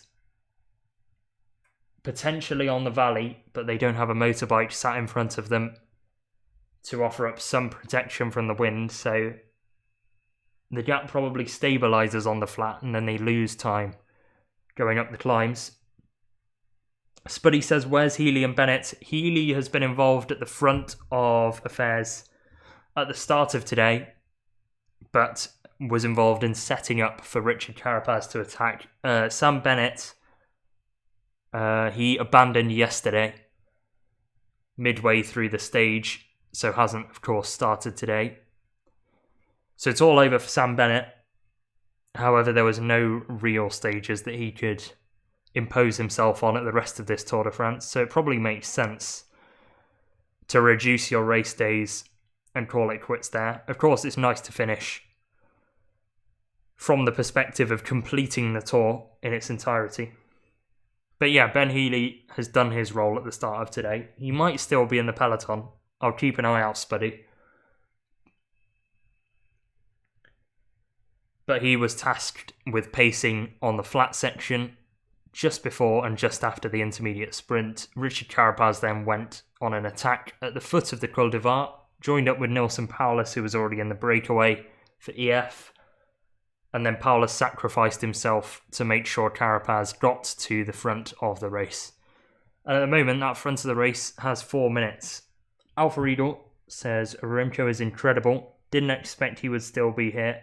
He is still here after Col de Var. Bonnet must crack him. We'll see. Remco's been performing well above expectations in terms of numbers and performance. And of course, is the last GC rider to have taken time on Pogacar and Vingegaard, both in the time trial and on Wednesday's stage.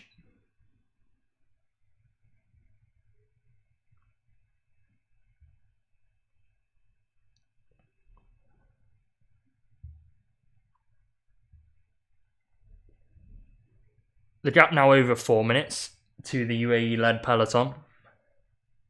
And Pavel Sivakov is at the front of it once more. We've seen him at the front of it on that first half of the Col du Var, then handed over to Nils Pollitt, who remains in that peloton group now. And shortly we will begin the climb that has the highest tarmacked road in all of Europe. Going over it, Cime de la Bonnette.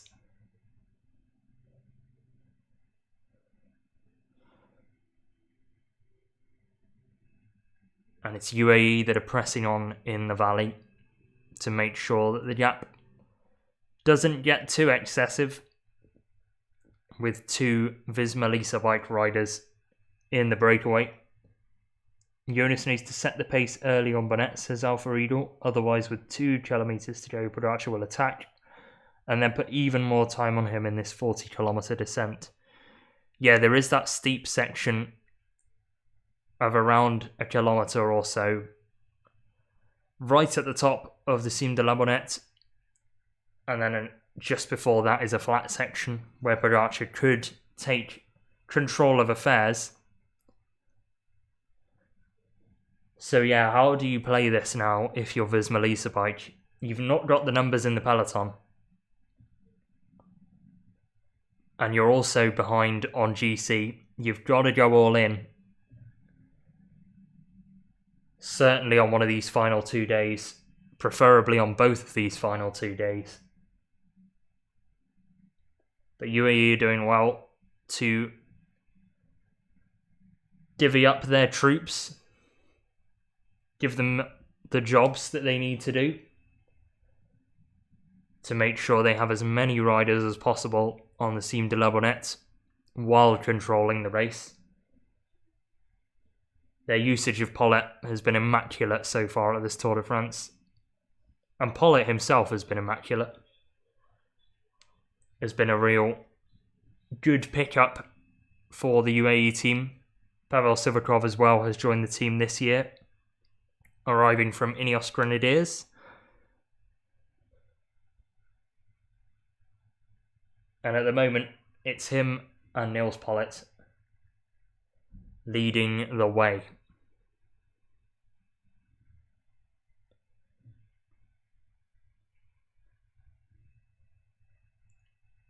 I reckon we can take our eyes off of the Gruppetto battle, at least while they go up the Cime de la Bonnette. We'll have another sit rep with them maybe at the top of our highest point of this Tour de France. And then after that, we'll see whether the time gap is attainable or not. But I reckon that they make it today. Wout van Aert is about to rejoin onto the back of the peloton, so that is another comrade.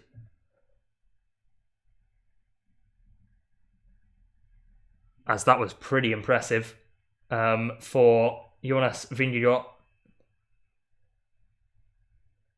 Wout van Aert picking up some ice at around 90 k's an hour, flying past the team car. I think he was shocked at his own talent there. 2 Red Bull Bora Hansgrohe riders have also made it onto the back of the peloton. That is Marco Haller and Matteo Sobrero. So if Marco Haller's making it back onto the peloton, that tells you what the pace is like in that group. Howard Tejada of Astana has also joined them.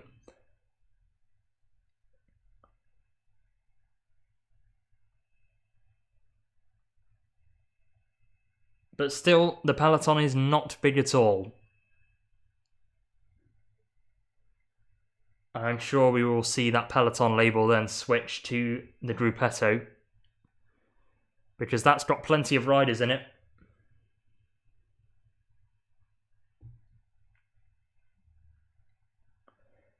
Just over 80 kilometres remain then. The head of the race is about to begin and get to the foot of the Cime de la Bonnette. And there's a huge task ahead of them. They've got 4 minutes and 20 seconds on the peloton as things stand.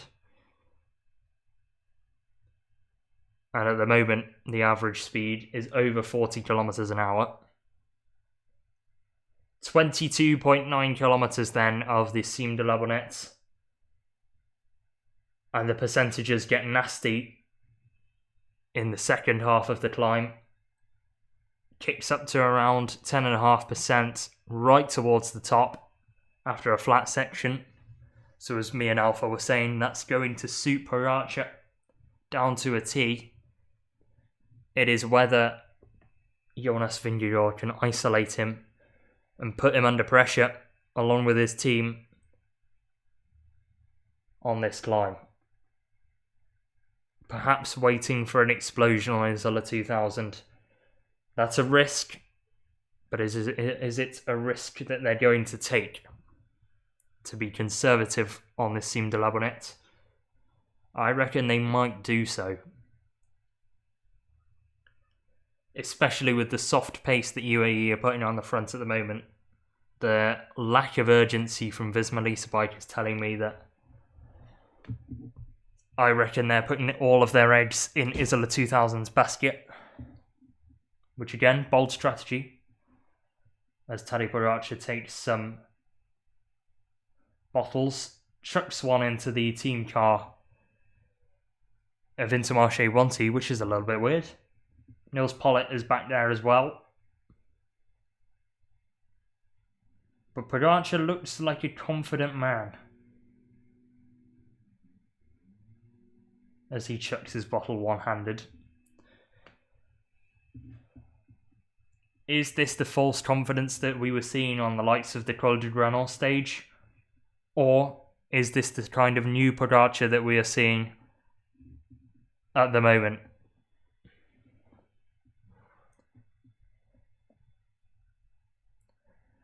The last winner of a stage that the Cime de la Bonnette was visited is Ryan Tarame.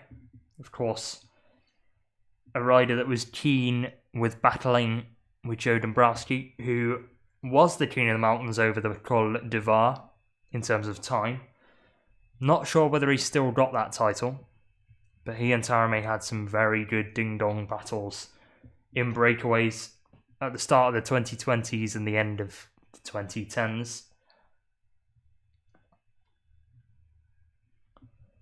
But the peloton will begin the climb of Cime de la Bonnette fairly shortly. And our group of 9 remains at the front of affairs with 4.5 minutes over the peloton. They're going through the feed zone.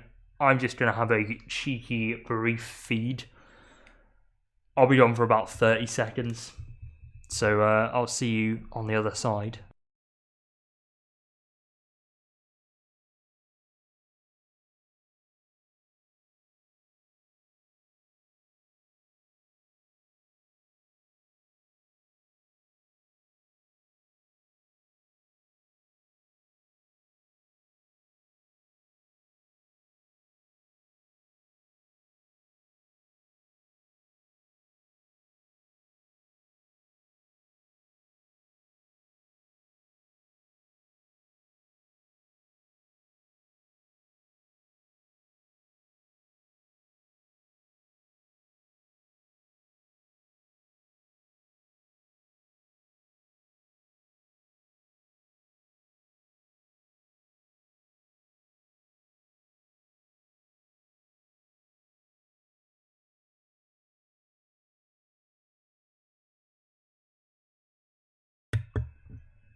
There we are. Didn't want it turning into an ASMR stream, so tactically muted the mic while I was eating.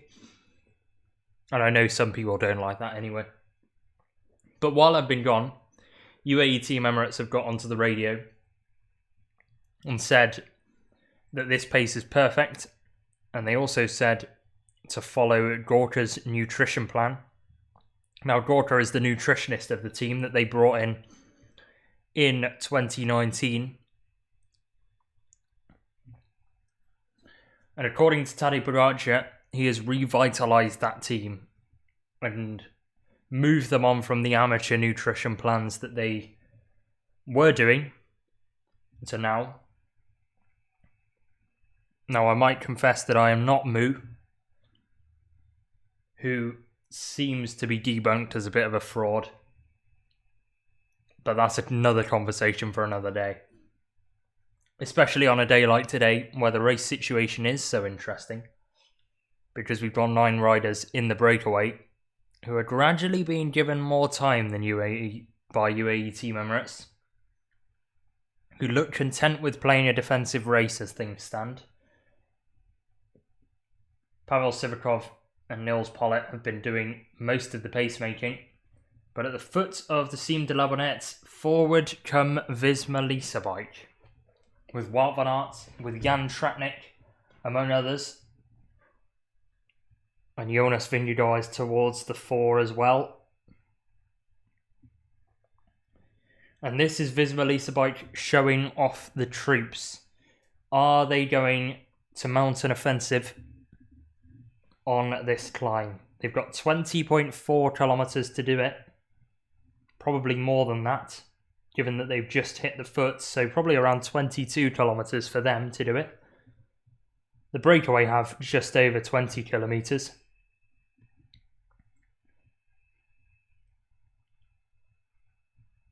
But here is where the battle begins then. We've seen only not Visma Leasebike, only UAE Team Emirates and EF Education Easy Post at the start of the stage doing the pacemaking in the peloton. Now, you've seen a third team that are moving to the front, and that is Visma Leasebike. EF Education Easy Post, of course, now nowhere to be seen, given that they've got Richard Carapaz in the move. Once again, their break formation strategy has been especially poor, and that will go into account for our little tier list at the end of the Tour de France, when we get to the Nice time trial.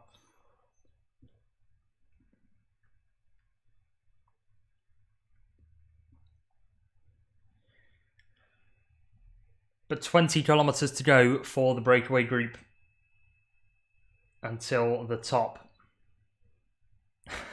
of the Cime de la Bonnette, as Nicolas Prodhomme is very unhappy that he missed the 100-point hole in the bidon throwing competition on the side of the road. That is starting to bug me now, I can't lie. The amount of people with throw your bidon here and then just a big cutout in their bit of cardboard. Because everybody's doing it now. Like, you know what I mean? It's kind of like those people that bring "Can I have your shirt" signs to football matches and then go and sell the shirt on eBay the second they get it. But I'm not going to gatekeep. People can do what they want. And to be honest, it's just good that they're on the side of the road. But the pace has gone up in the peloton. Gaps are slowly starting to form as riders cannot hold the wheel. And we begin switchback territory on the Cime de la Bonnette.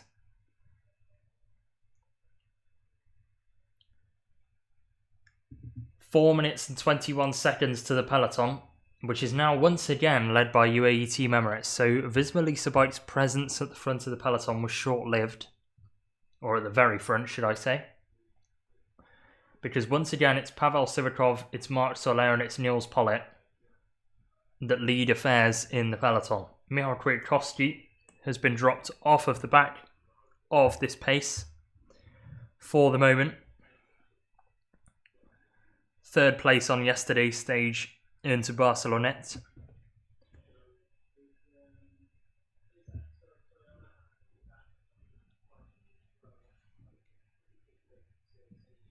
As they go over the race radio, said PK to say don't throw your bottles to the side of the road, which is the most stupid rule I've ever seen or heard in cycling. Although no, actually, that's a total lie. Cycling's known for stupid rules, but that one's very anti-fan.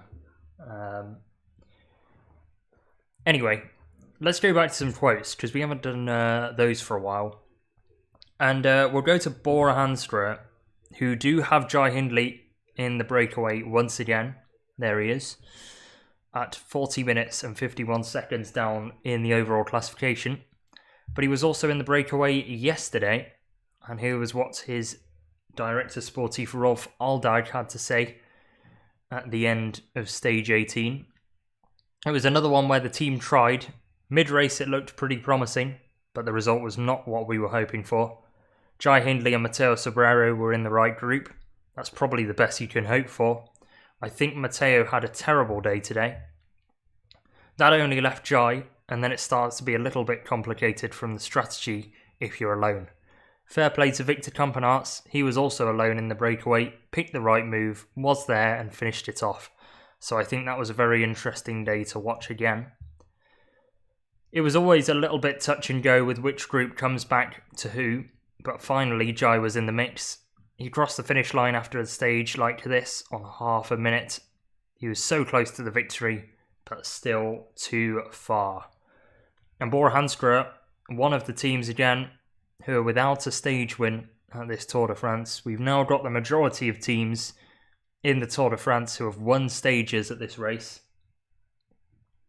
But Red Bull Bora Hansgrohe are not one of them.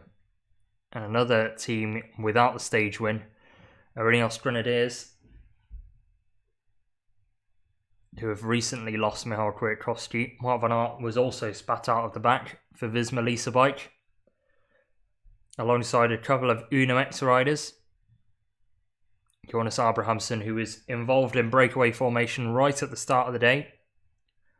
The second rider to attack once the flag dropped, along with Victor Campenaerts.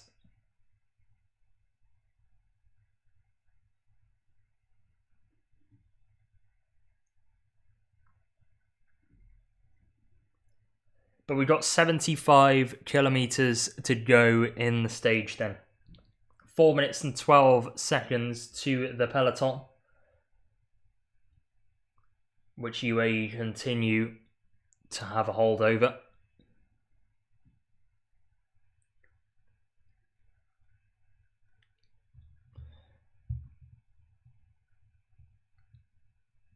And we will start slowly making our way up the Cime de la Bonnette. Could be an opportunity for the GC riders to give it a go from afar. What do I think Jonas should do ideally? It's quite difficult to know. I think because they've put two riders in the breakaway, I think they're going to let UAE chase this one back. They clearly know that Tadej Pogacar wants the stage win, because Pogacar has outlined that in interviews before, as Oscar Onley struggles to hang on to the back of this breakaway, which is headed by Matteo Jorgenson at the moment. But they clearly know that Pogacar wants the stage, so they're going to let UAE, I think, chase it back to them, and then use Jorgenson and Kelderman on the final climb of Isola 2000. I don't think they're going to go on the Cime de la Bonnette. I don't think it makes sense with the way the race situation is at the moment. And if I'm Visma, to be honest, I'm probably just thinking about holding second, even though Jonas is saying he doesn't believe in that and wants to go for first. I would be worried that Remco Evenepoel is chasing you down. So yeah, I'd just be content to hold second place and ride a bit more defensively on today's stage, which will probably mean launching an offensive on Isola.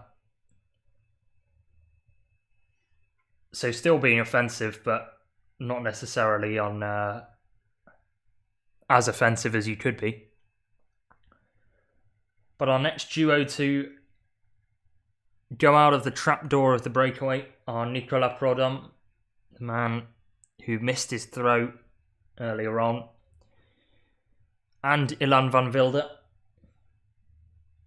So the pace of Matteo Jorgenson has instantly dropped 3 riders from the breakaway. Christian Rodriguez looks over his shoulder. He's been the most troubled of this now group of 6, which have been thinned. Another rider who was put into difficulty today was Oya Lazcano, and he is now off the back of the peloton. Was involved in the early breakaway skirmishes, but just didn't have the legs today to keep up with this leading group on the road. That has 4 minutes on the peloton and the yellow jersey of Tadej Pogacar, who is currently in a little interview with Eurosport in a small screen on the feed that I'm watching at the moment. We were about to have team radio there, but I think Eurosport have cut it off. So I wonder whether I can get that to you.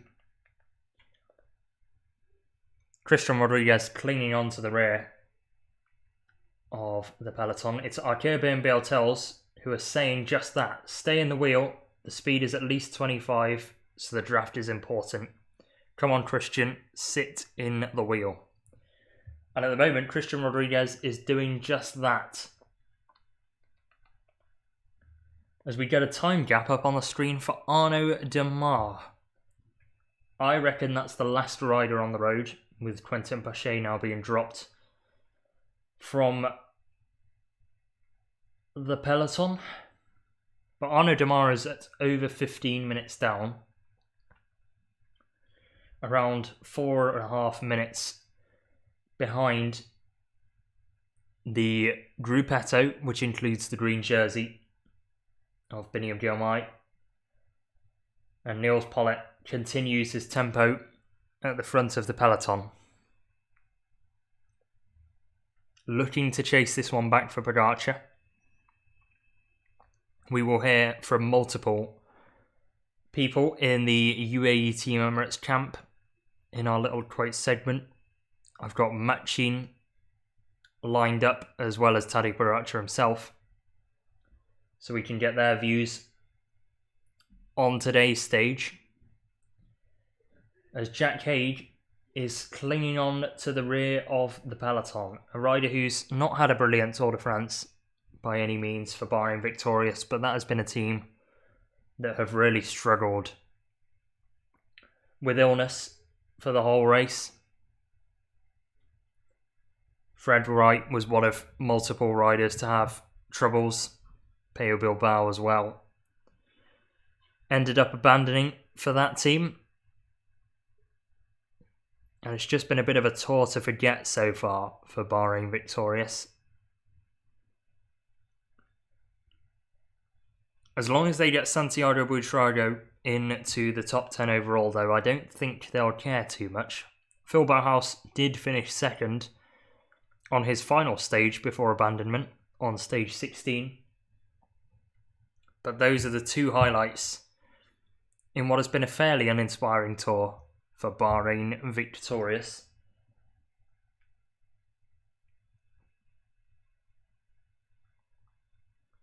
And Matej Mohoric is one of those riders in the Gruppetto for now. However, in the breakaway, they've got less than 16 kilometres to the top of the Cime de la Bonnette, a climb that feels like it goes on forever. And pacing himself at the moment, a man that likes to look at his numbers, Matteo Jorgenson. But it isn't the end of the world if he's not got the numbers to look at. For now, he's just looking ahead of him on the road and gradually ticking off the kilometres until the top of the climb. Marc Soler pulls off and has a look at the rest of the group. Pollitt turns his head, potentially says something to Marc Soler. Whether that's an "I'm starting to hurt" or a reminder of what the strategy is, I'm not sure. But the big German's starting to grimace. Pavel Sivakov on his wheel, ready to take over whenever Pollitt gets into firm difficulty. And he hasn't done this role too often.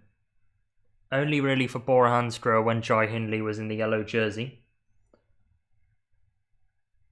Formerly on teams like Israel Startup Nation and Katusha Alpecin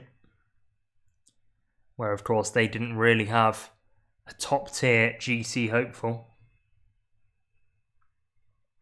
So this is a bit of a new role for the former German champion on the road.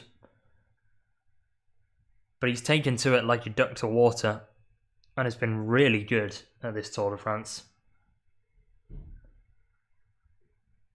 Especially given how good Visma's team are on the flat.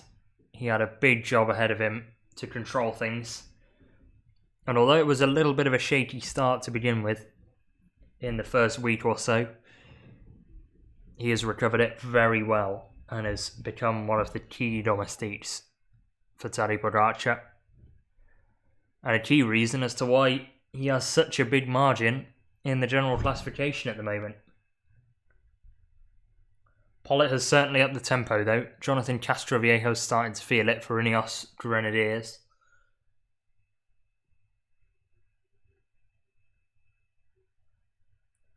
But Tadej Pogacar has moved himself towards the front of the peloton.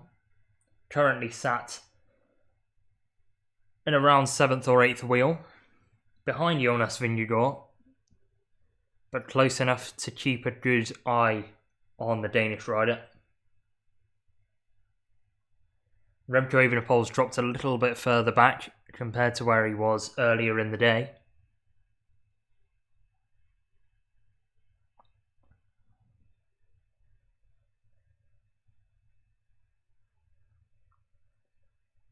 And Nielsen Paulus has been dropped on this Cime de la Bonnette climb, which is partly famous from a tour of many, many years ago now. I want to say 2008, where Jean-Louis Augustin crossed over the top of the climb solo in the lead of the race, and then on the descent went head over heels, missed the corner and fell off the mountain. Luckily not too far, as he crawled his way back up and back onto the bike. But that was a scary moment for the South African, and one which was ultimately the highlight of his career, because eventually he was forced to retire through persistent illness, and that was one of the biggest moments of his career in the Tour de France, in the biggest bike race in the world, as a young rider.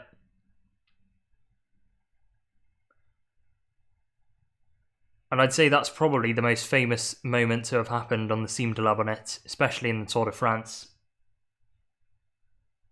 But I'm sure memories of a different kind will be made today. And maybe it's in the form of Tadej. The final couple of kilometres suit him more than they suit Jonas Vingegaard. So will he be inclined to give it a go? Are the legs feeling good? Does he see Jonas on the ropes? If Jonas is on the ropes, he's got two riders in the breakaway who are keeping the gap wide to the yellow jersey. Matteo Jorgenson and Wilco Kelderman outclimbing Nils Pollitt is not a surprise. However, they will prove to be really useful in the latter portion of the day. I'm sure Jai Hindley, Simon Yates, Richard Carapaz and potentially Christian Rodriguez, but certainly the former three, will be loving life, because they're getting a free tow off two extra riders in the breakaway who can pace valleys and such for them and give them an opportunity at the stage win on Isola 2000. They're going to need an extensive gap to beat Tadej Pogacar and Jonas Vingegaard, as well as Remco Evenepoel, let's not forget, on this final climb of the day. But they are all very capable climbers. All of which, I believe, Yates, Hindley and Carapaz at least, have worn the yellow jersey at the Tour de France. Simon Yates, I want to say, was back in the Orica Scott days. as Sean Quinn's having a word with Visma Lease Bike. I'm not sure what about. Just for a bottle. Visma Lease Bike oblige. Give Sean Quinn a little bit of hydration, which is thoroughly welcomed by the American champion on EF Education Easy Post. Big ride from him to have stayed within the peloton after doing a decent amount of work to get Richard Carapaz into the breakaway and try and chase down the leading group to ensure that the gap was as small as possible at the foot of the Col de Var for Carapaz to launch his attack. But now you have UAE dominance at the front of affairs in the peloton. Jonas Vingegaard looks across and sees only Jan Tratnik alongside him. Tadej Pogacar sat much further back in the peloton, but UAE are shattering the Visma Lease Bike domestiques at the moment, and it's thanks to Nils Pollitt on his own for now. Pavel Sivakov sat second wheel. Marc Soler is third wheel for UAE Team Emirates. Adam Yates and Joao Almeida are up towards the forefront as well as the yellow jersey Tadej Pogacar. So once again, this is the UAE Super Team imposing dominance on this race. And Visma Lease Bike just don't have the numbers to keep up with it. Sepp Kuss getting COVID just before the Tour did not help them at all, having to give that spot up to Bart Lemon, who's performed adequately. He had no expectations going into this race as he's just been distanced by the peloton now, but has shown that he can compete at the highest level of the sport. A rider that joined the team from Human Powered Health, a former pilot in the Air Force in the Netherlands, and he's done a decent job of piloting the Visma Lease Bike team at early points in stages, but he has been dropped from the peloton, and a peloton that are getting vastly reduced under the pace of Nils Pollitt.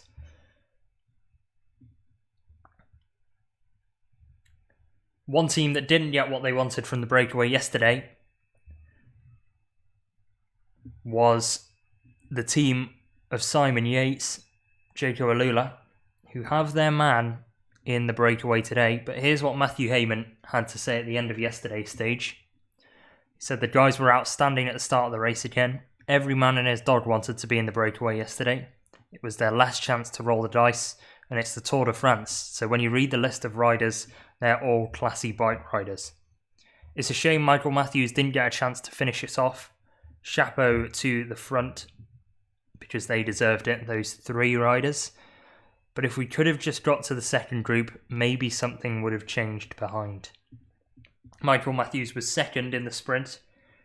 In the third group on the road, took home 10th on the day. But as Matt Hayman said, could have been a much better result had circumstances been different for the Jaco Alula team.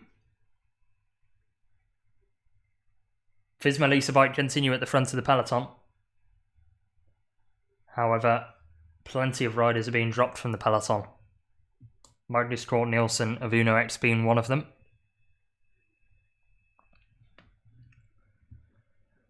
The man with the blue moustache on the team in blood and custard colours.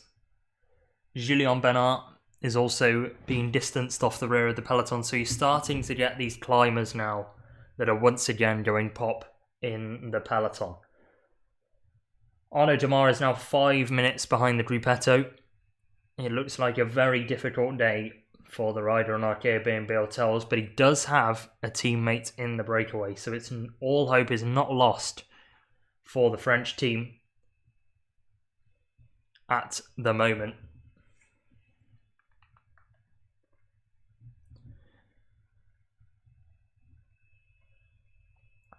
Geraint Thomas of Ineos Grenadiers is distanced from the peloton as well, a rider who put in a big effort in the last couple of days, has been in breakaways with Laurens de Plus and Michal Kwiatkowski.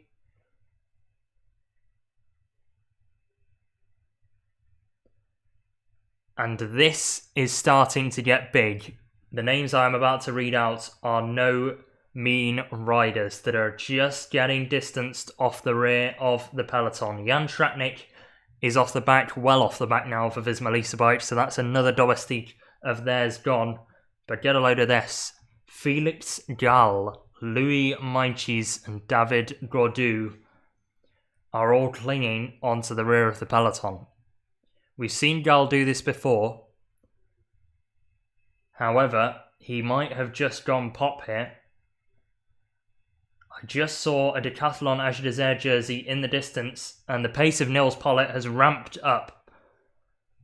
You can tell that the cadence and the gear he's pushing is a lot higher than he was before. Pollitt really starting to grimace, putting everybody in the hurt box now. One of those is Tej Benoot. Another one of those riders from Movistar is Gregor Mühlberger. Off the back is Felix Gall as well for Decathlon Age Desert. Two riders from Total Energy, Steph Kras and Jordan Jegat. So two of the riders who were knocking on the door of the top 10 overall have been distanced off the tempo of Nils Pollitt. David Gaudu trying to fight his way back onto the peloton. But at the moment this looks like a chasse patate from the Frenchman on the French team that have had a Tour de France from hell at the moment. The biggest underperforming French team at this tour so far. Valentin Madouard has been their only real shining light, getting into a couple of breakaways. But now the big names are starting to pay the price. We've seen Gall get dropped, we've seen Steph Kras get dropped. Who of the GC riders will be next to fall off of the back of this infernal UAE Team Emirates pace that is being led by Nils Pollitt for now? So 11th in GC is gone. 12th in GC is also gone. So the top 10 are still hanging on to things. But who are that first top 10 are going to give way first? Nils Pollitt looks across, has a brief word with the young man Oscar Onley from Kelso. Been a good ride from him. Equally good ride from Nicolas Prudhomme in this breakaway. Two riders who were involved in the moves yesterday as well, and have done admirably, but in the end have just been dropped by better climbers on the day. The Tour de France have imposed some rope to try and separate fans from the riders on the road. It's a good idea. We'll see how it works in practice. Obviously, fans having a little bit of alcohol as fuel may not care about the rope. Hanging on to the rear of the peloton for now is Enric Mas of Movistar, along with Romain Bardet and Oscar Onley of DSM Firmenich Postenel.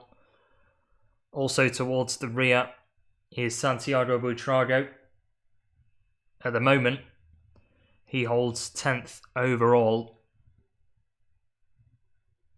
But as things are going, he is the rider furthest back in the top 10 in the peloton for now. Brief word shared between Nils Pollitt and Pavel Sivakov. Sivakov starting to look a little tired. Nils Pollitt has been looking tired pretty much since the start of the Cime de la Bonnette, but continues to push the pedals, and push the pedals hard, because you've got a talented pool of riders that have been dropped, a talented pool of climbers and GC riders that have been dropped, as Pollitt reels in Nicolas Prudhomme. This consistent catching of riders will, you'd reckon, provide a little bit of motivation for the German. The next one on the road will be Ilan van Wilder, but by the looks of it, there's a big gap between the Belgian and Pollitt. 67.5 kilometres remain. 10.4 kilometres to the top of our second climb of the day. And it's a big one. Our biggest test of the day, the Cime de la Bonnette. And our 6-man breakaway continues on strong. 4 minutes and 6 seconds clear of the peloton. As a reminder, Matteo Jorgenson, Wilco Kelderman, Simon Yates, Jai Hindley, Richard Carapaz and Christian Rodriguez are all of the riders in the breakaway. You may not know too much about Christian Rodriguez on our KOB hotels, but he has been a rider who has been towards the front of affairs quite a lot in the past couple of years and is a very good GC rider on his day. Has been pretty consistent over the past couple of years. His best results so far this year has been 5th overall at the Tour of Oman, involving a 4th place as well on the mountain stage right at the start of the 2024 season. But has also finished 13th overall at the Vuelta a España last year, just behind Remco Evenepoel in that classification. So he is a very consistent GC threat. And his best results came at the Vuelta a Andalucía of 2022, where he finished 14 seconds behind Wout Poels and 1 second clear of Miguel Angel Lopez. That race also beat the likes of Carlos Rodriguez and Simon Yates and Ben O'Connor on the road. In that race, of course a home race for him though, in Spain. However, he is no amateur that has sat on the wheels of Richard Carapaz, Jai Hindley and Simon Yates for now. And he is in very, very good company.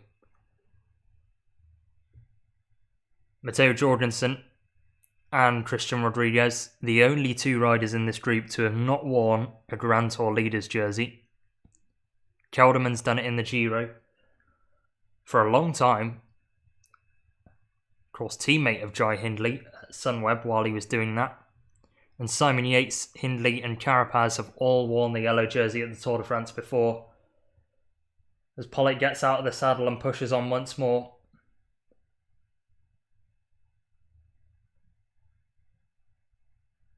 And Tadej Pogacar looks comfortable, just staring down at his power meter for now, and the rear wheel of Jonas Vingegaard. But the presence of UAE Team Emirates at the front is scary. And more riders are starting to struggle under this pace. Hanging on at the moment is Wout Poels. He's got Louis Meintjes in front to try and cling with. Oscar Onley still doing well to stay on with this peloton, so the pace isn't overtly high. However, Onley has lost the wheel now and is gradually being spat out of the back of the peloton. So that's all Oscar Onley had today. The next group to catch him will be the group of Felix Gall, as Nils Pollitt is about to finish his turn. Pulls off of the front of affairs at the peloton and hands over to Pavel Sivakov, and the pace will go up once more. That was level 1, now we're on to level 2. And the master of level 2 at the moment is Pavel Sivakov. The elbow flicks out from Pollitt and he's done his job. As they're getting shots of the Tour de France 2008 as we speak on Eurosport. Pollitt throwing up gang signs to the camera. Love to see it. Not really, but a little love heart to the camera. Has consistently done that throughout the Tour.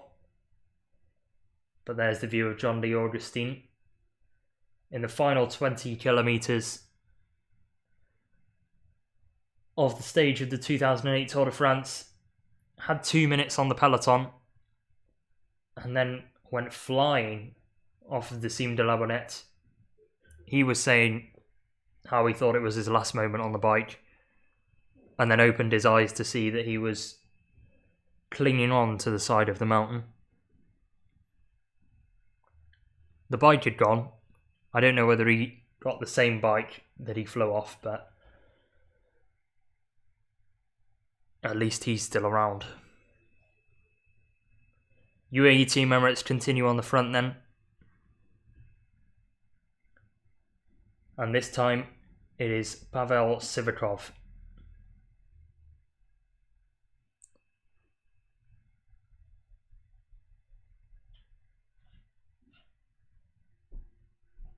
Ineos Grenadiers have Laurens de Plus with Carlos Rodriguez at the moment. He will be the key mountain domestique for the Grenadiers.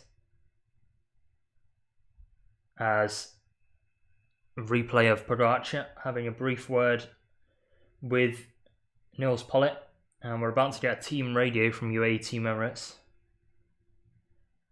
Just think of Nils to bring me to the top, that's all. And we take time on the downhill also. So it was the plan from Pogacar for Nils Pollitt to be over the top of the climb. They said, yes, Tadej, yes, just keep pacing Nils.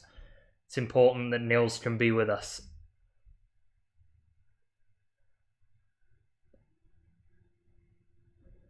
But that was all that Pollitt could do. And now 9 kilometres until the top of the climb. Pavel Sivakov is now tasked with taking that group over the top. And that peloton has vastly reduced since he's taken over. I don't see Louis Meintjes anymore. I don't see Wout Poels anymore. Both of those have been dropped. Although Meintjes is fighting to try and stay on in the peloton. And the UAE numbers showing themselves again. Castroviejo is in there as well with Carlos Rodriguez and Laurens de Plus. So Ineos have 3 in this peloton. Soudal Quickstep also have 3 riders. Jan Geert, Mikel Landa and Remco Evenepoel. Jonas Vingegaard at the moment is sat alone in the peloton. He's got Matteo Jorgenson and Wilco Kelderman up the road, as Jakob Fuglsang has done well actually to cling on for that long. A rider who I thought was down and out, but has had a little bit of a resurgence this year. The Dane, formerly on Astana. Not of course to the elite levels of 2019, where he was arguably at his best. And another one is just falling off of the back at the moment. Looks like a Cofidis jersey, so should be Guillaume Martin. And it's so. Guillaume Martin losing the wheel off the rear of the peloton, 13th overall. So that is another one of the top 10 outsiders off of the rear of the peloton. We've seen Felix Gall do that. We've seen Steph Kras do that. And now Guillaume Martin is the latest rider. He's standing at the moment to gain, however, based on that. Although Matteo Jorgenson and Simon Yates might be making major advances at 22 minutes and 28 minutes, respectively.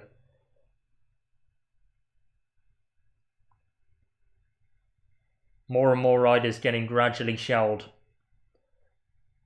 And it's Pavel Sivakov that is doing the shelling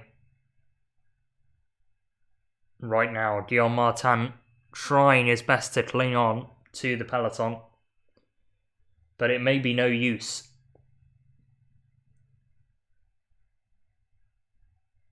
The peloton sit 3 minutes and 50 seconds. It's now the group Maillot Jaune, by the way, so it's no longer the peloton. But the yellow jersey group sit 3 minutes and 50 seconds behind the breakaway. The gap has held fairly well at around 4 minutes. But this is a little Trek rider clinging on to the rear along with Enric Mas. It's Carlos Verona. That's the last man for Giulio Ciccone in the mountains.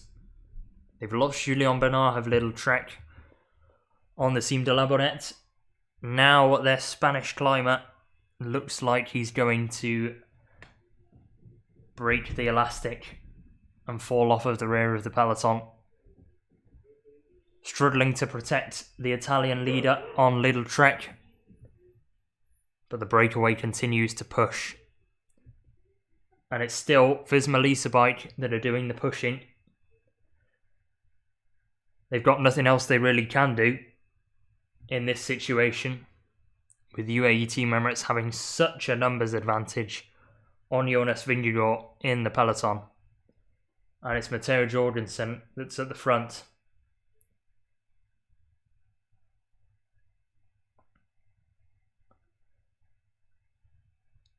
Simon Yates sitting at the rear of this lead group, and Richard Carapaz willing to take turns, of course wanting to go over the Cime de la Bonnette in first place, so he can wear the polka dot jersey as long as Tadej Pogacar gets no points over this all category test, which gets double points for being the highest climb of the Tour de France.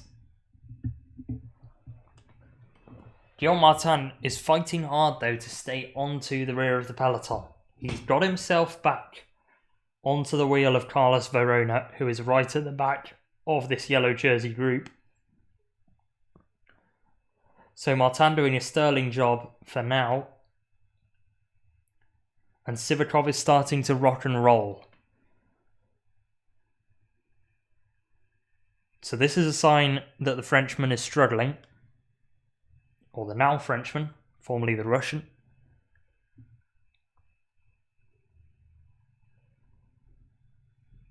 Marc Soler sat nicely in the second wheel, ready to take over whenever Sivakov pulls the pin.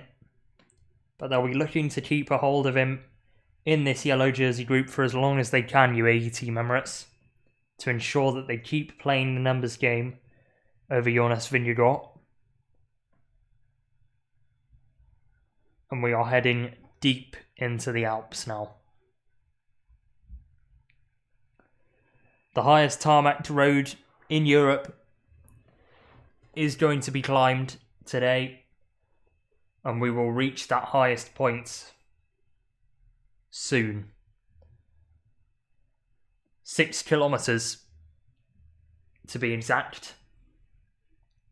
And the first rider over the top of it, you would expect, would be Richard Carapaz, who would take 40 more points for his King of the Mountains bid and up his total for the day to 60. But will Pogacar light it up right at the top of the Cime de la Bonnette to make sure that the gap isn't too heavy? Of course, not worried about King of the Mountains, you'd think, the Slovenian. But you never know with him, really. He's the kind of maverick that does his own tactics and has his own goals that the team just follow along with. Egan Bernal is with Carlos Rodriguez at the moment. So actually it's Bernal that's hung on and not Castroviejo. Or is Castro still in there? There's definitely 3 Ineos jerseys. The problem is now that Ineos and Jaco Alula look quite similar. From the helicopter at least.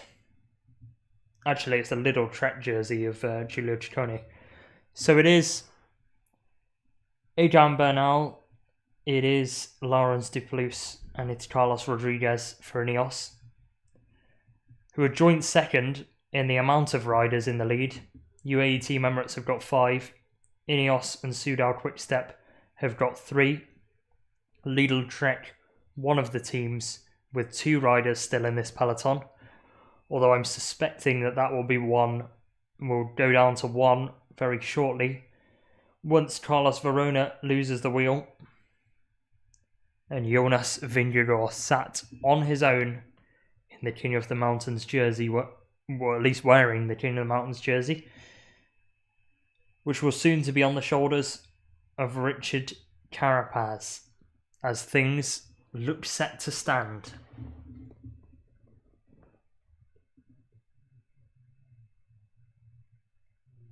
A 70th birthday wish, as 3 minutes 35 is the gap between the peloton and the head of the race.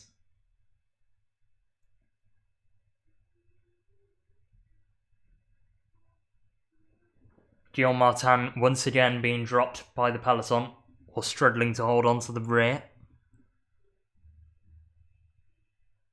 And the top will soon be within sight, the summit of the Cime de la Bonnette, for our breakaway. Fans are gathering.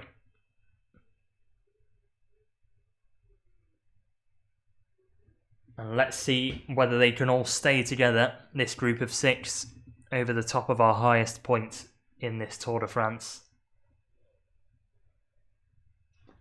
Richard Carapaz comes to the front. He's got aspirations of the King of the Mountains jersey, and Christian Rodriguez is starting to suffer once more for our Airbnb hotels. Perhaps after the Victor Campenaerts stage win, riders are more wary of people putting on a pain face, potentially bluffing.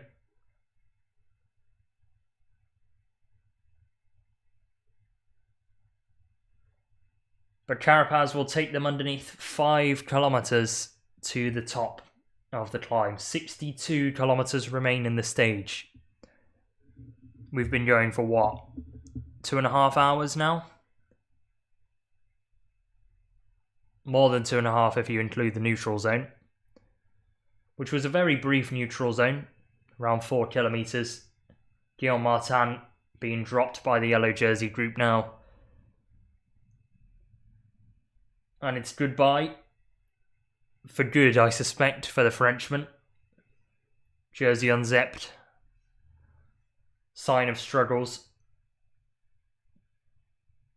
And the air will get thinner and thinner as we get to the top of this climb. Currently gasping for air is Pavel Sivakov, who leads the way in the yellow jersey group. At the moment, all of the top 10 remain in that yellow jersey group. So we will see who is the first of those to make way out of the rear of the yellow jersey group. Sivakov is actually one of the worst positioned in this breakaway. The worst being Jan Hirt, 84th overall, over 3 hours down. And actually, Marc Soler is behind Sivakov on GC. But Sivakov will hand over to Marc Soler, who will be the next rider to give this climb a crack if Pavel Sivakov cannot continue until the top. He's got over 5 kilometres to do, and the percentages are nasty. 10% and above in this segment.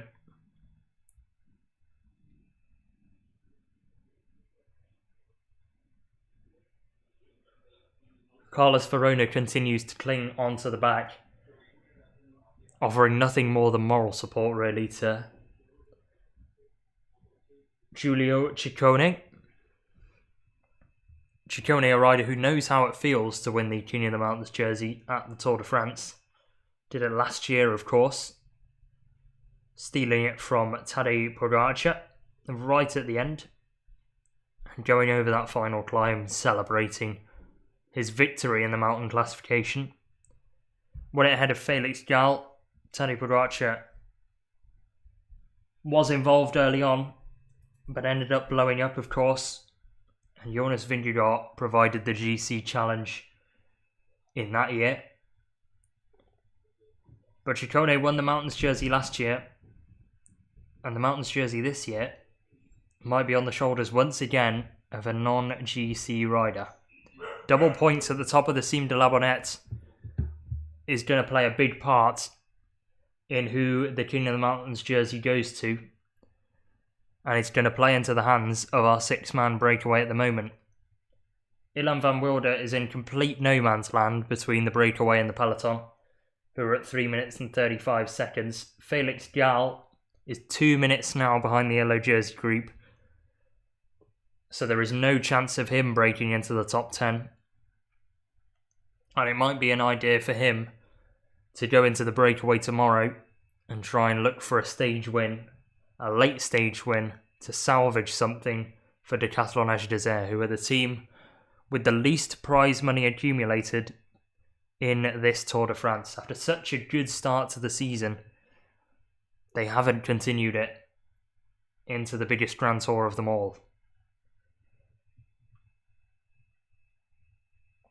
One team that moved very quickly up the prize money standings is Lotto Destiny, thanks to the victory of Victor Campenaerts yesterday. And another team that are down there is the Ineos Grenadiers and Red Bull Bora Hansgrohe, who need to get some results soon to please the higher-ups. Ineos tried very hard yesterday with Michał Kwiatkowski, but couldn't get it across the line in first. Red Bull Bora Hansgrohe did get Jai Hindley into the move and have got Jai Hindley into the breakaway again today. But losing Primož Roglič was such a blow for them.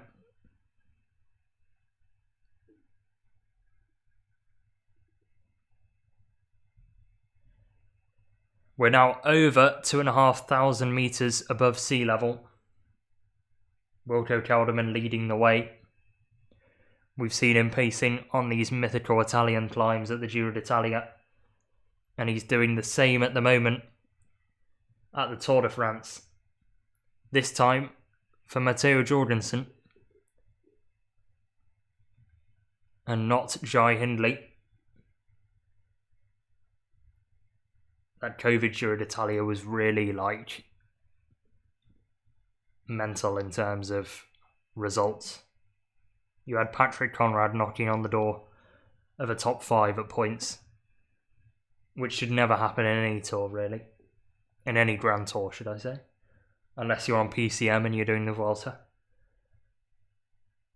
But the helicopter now pans back to the yellow jersey group, and the gap on the road isn't too far, but the gap in terms of time is, and that tells you about the percentages on this sort of climb.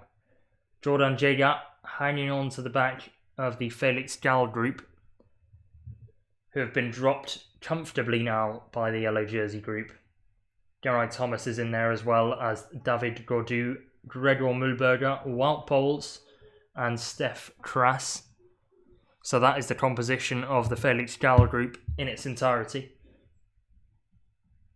And less than 3 kilometres to go until the top of the Cime de la Bonnette for our breakaway.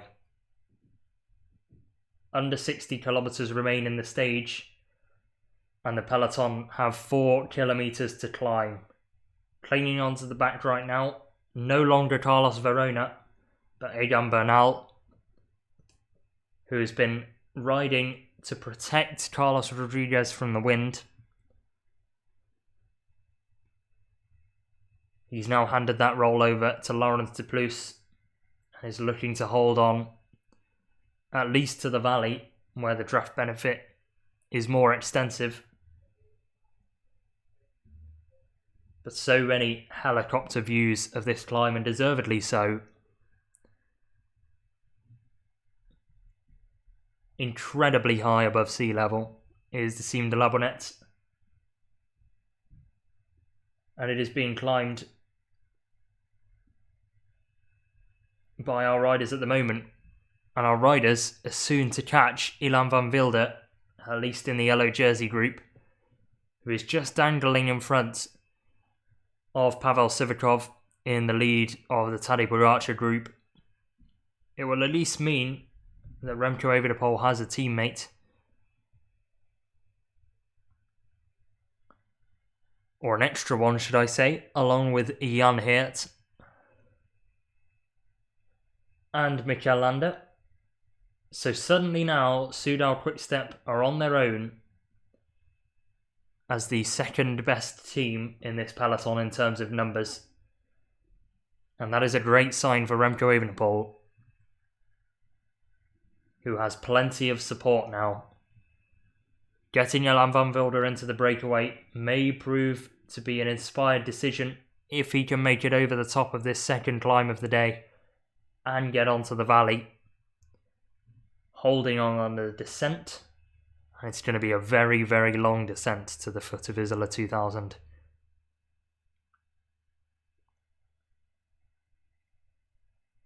So you've got to keep mentally on.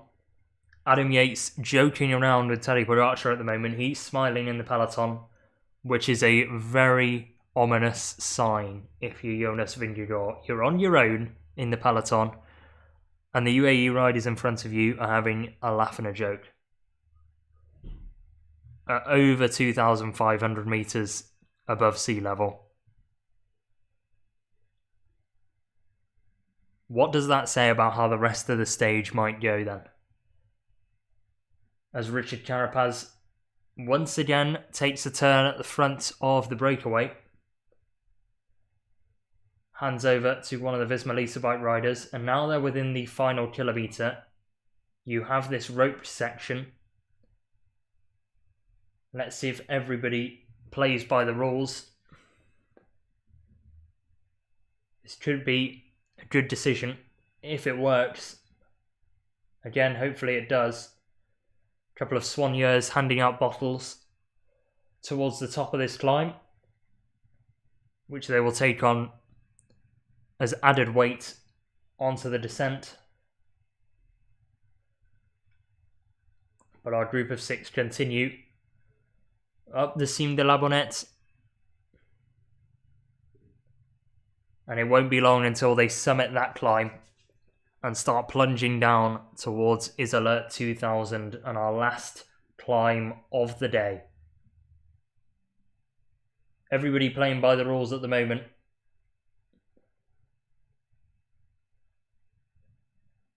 And it looks like they have drilled into the road to make sure of these roped barriers to block people from entering the course. Of course, it's working at the moment, but I'm not sure whether all of the councils would like that to happen on all of their climbs. And I don't think it's something you can do across the whole stage. As much as people would like that, it's way too expensive and requires way too much admin to sort out with the councils. 500 metres to go until the top of the Cime de la Bonnette. Wilco Kelderman leads the way. Richard Carapaz sat second wheel. Matteo Jorgenson third wheel, with Christian Rodriguez in fourth. Jai Hindley sat fifth wheel, and at the back of the leading group is Simon Yates. Done just over 3,300 metres of climbing on over 4,500 metres throughout the stage. Carapaz gets out the saddle, puts in a surge, and we'll do one more surge to make sure he gets over the Cime de la Bonnette. My eyes, though, will be on Christian Rodriguez towards the back, whether he can cling on to this pace or not, because he looks like he's suffering the most, and you will probably say is the worst climber out of all of them, but he's still an incredibly good climber to have in this breakaway. He's also been making the most faces, but then Victor Campenas was making the most faces in that front group of 3. So you can't read too much into that. 150 metres to go. When will Carapaz launch his move to the front? Ramping up the tempo now is Wilco Kelderman. Carapaz moves through on the inside. And he, I'm sure, will be uncontested going over the top of the Cime de la Bonnette. Which, as he crosses the line now, may just mean that he takes the King of the Mountains jersey on the road. Maybe he cannot be caught, given that 6 riders have gone over the top of that climb. 5 riders alongside Carapaz, and this time Marc Soler leads the way. Sivakov hands over to Soler, slots into second wheel, and makes sure that he gets over the top of the Cime de la Bonnette, over 2,800 metres above sea level, and it has caused major disruption to riders in the peloton. It used to be quite a big group under the stewardship of Nils Pollitt. However, since handing over to Pavel Sivakov, we've seen plenty of riders spat out the back. Guillaume Martin was one of them. Felix Gall, David Gaudu and Steph Kras were all dropped under the tempo of the German Nils Pollitt. But UAE Team Emirates are going to make sure that they have Sivakov, that they have Soler, Almeida, Yates and Pogacar. All 5 of their big climbers over the top of the Cime de la Bonnette before Isola 2000. They have the numbers. Team Ineos and Soudal Quickstep have 3 and 4 riders respectively in this group. And the likes of Egan Bernal and Ilan van Wilder will want to cling on and make sure that they can be of service to their GC hopefuls in the team. Not long to go until the peloton makes it over the climb. Probably less than a minute now. Until they crest the Cime de la Bonnette. Meanwhile, the front of the race are sending it in the descent. Richard Carapaz is forcing things at the moment, and Christian Rodriguez doesn't look too good when the road goes downhill. Rodriguez has been distanced for now. He's got to fight to make it back onto the wheel of Simon Yates. But at the moment, Richard Carapaz is forcing things for EF Education Easy Post. They've worked so hard to get the Ecuadorian in the breakaway. And for the moment, the Ecuadorian is repaying that trust.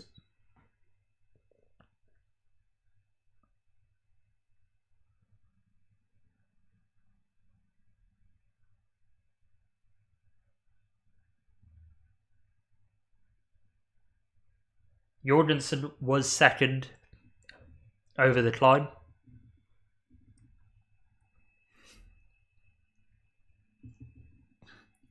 And the points gradually shift away the more riders go over the top.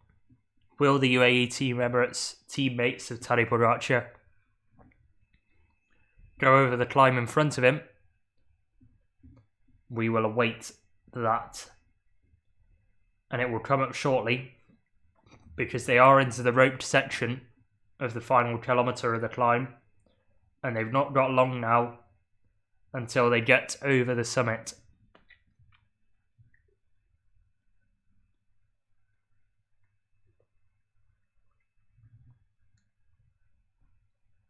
The percentages reduce. Pavel Sivakov comes back to the front of affairs and crosses the line of the Cime de la Bonnette ahead of Marc Soler.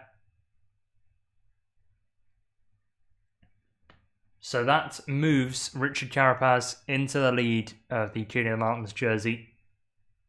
And I don't think he can be caught as things stand.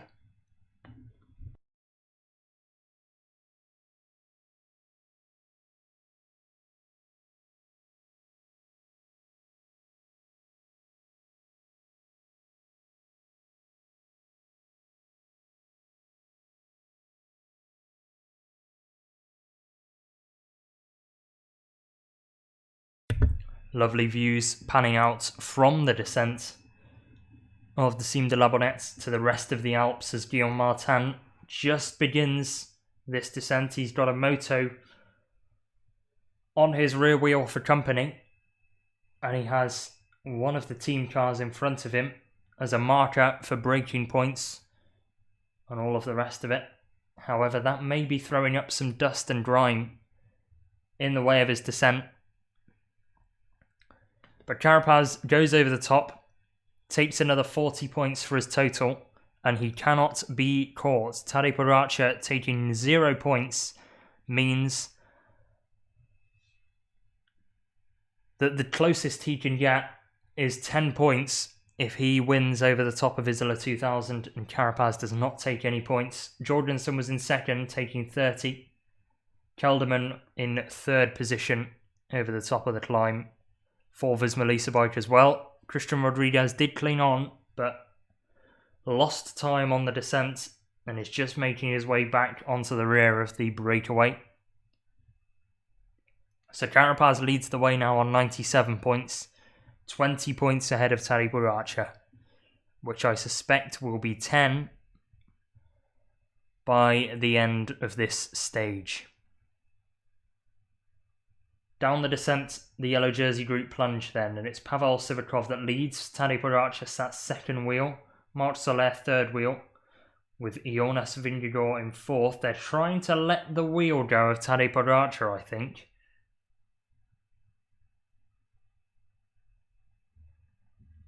I think they're trying to have a gap on Tadej Pogacar. Maybe not though, because UAE Team Emirates have just closed their own gap that they made. But they've got Jonas Vingegaard exactly where they want him at the moment, which is surrounded by teammates of UAE Team Emirates and the yellow jersey. Again, they can afford to play it defensive today. Jonas Vingegaard has to go on the offensive, you would think. And if he doesn't, then he is putting all of his eggs in the stage 20 basket for the final test on the mountains. Maybe as well saving some energy for the final time trial, but it's all the use doing that. If you're too far back heading into it, you've got no chance of taking the yellow.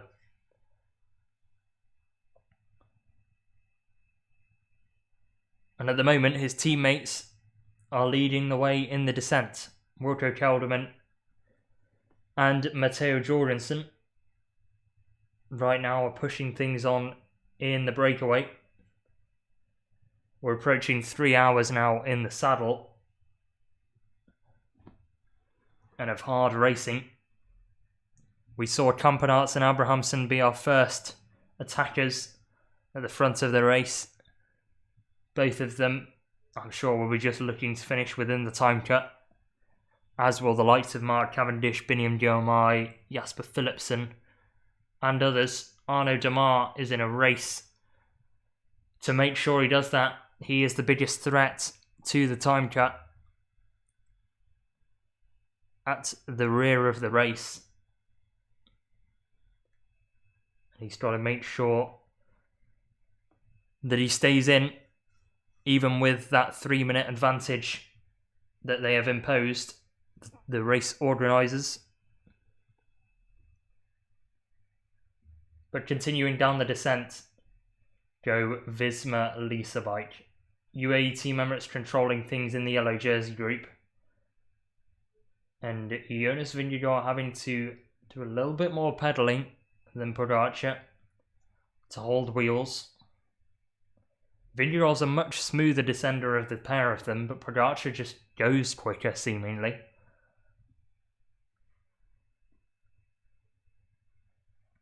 Enric Mas making sure he stays on the back of the peloton. And Guillaume Martin is taking all of the risks in the book to try and make it back. He's got 40 seconds to make up, but it is a very long descent and an opportunity for the Frenchman to make some ground up. Somebody who did make some ground up yesterday, especially in the sprint, what a kick from him, was Victor Kampenarts, our stage winner. He kicked off the attacking today, isn't in the breakaway, but of course won yesterday. And here's what he had to say at the end of stage 18. Kampenarts said, "As a real professional, you've got to ride and finish the Tour de France. Winning a stage in the Tour de France is everybody's dream, and I'm not a neo-pro. I've been dreaming about this for a very long time. Out of the classics, I had a very difficult time. I had a verbal agreement with the team about extending the contract, and I got ignored for a long time. It was very difficult. I was on a long altitude camp, but my girlfriend was there, and she supported me every day while highly pregnant. I was struggling to finish my training schedules, but I changed my mind. I have a bright future still in cycling. I became a father, and it was like there was only blue skies. I started to feel very good on the bike and was coming into the Tour de France with a super motivated team. We have a super good atmosphere in the team, and this is just a summary of this atmosphere in the team. We're going to celebrate tonight. The support I have from my girlfriend is incredible. She's always there for me. We went on an altitude camp for 9 weeks. She gave birth to our son at the bottom of the climb in Granada. She's the hero in this story, and I'm so grateful that she and the team made this possible. I had a super long altitude camp to prepare for this Tour de France. I get a lot of faith from the team. Because of the birth of my son, I didn't do any preparation races leading into the Tour de France, but they had the faith that I will be in good shape. I'll be leaving the team, but I'm so happy that we can finish off with maybe the highlight of my career, and it's super nice. I think I played it very smartly, and the team gave me a lot of confidence. Everybody knew that I had very good legs, and that this was a stage that I had aimed for in December already. I said that the stage 18 is the only stage where I see an opportunity for me to win. I slipped into the breakaway with only 1 bullet. I maybe played it a bit dirty with trying to show everybody that I was hurting a lot, so I didn't have to do too many pulls. I followed the moves and we had agreed to attack and go all in the final. We cooperated very well together, the front 3, until the last kilometre, and it's indescribable. There are still 3 hard days to come, but I am so looking forward to go home to my girlfriend and my son. Of course, not yet his wife, said Piquet, who accidentally said wife in the post-race interview. Campenaerts quickly corrected him on that fact, but it was a very popular stage winner. And somebody, any of those 3 really actually, Verchet, Kwiatkowski and Victor Campenaerts, I would have been happy with winning. Campenaerts, of course, the real character, Kwiatkowski, the man who deserves a lot more from his career than maybe his results would suggest, and a real cult hero rider. Bit of a streets won't forget name as well, and Matteo Verchet, who was just the underdog of the story. A man who had no right to be at the front of the race, mixing it with those 2 elite riders, but has a bright career ahead of him, and I'm sure will have another chance at taking a Tour de France stage win in future. Ended up finishing second, almost caught out Kwiatkowski and Campenaerts. With an attack at around a kilometre to go, Kwiatkowski struggled to hold the wheel, and that was when I knew that Campenaerts had a real shot at victory. But what a sprint from the Belgian. To get around the likes of Kwiatkowski and Verchet fairly untested. His best result in a sprint before that point was beating Miguel Angel Lopez, who is by no means the quickest sprinter in the world.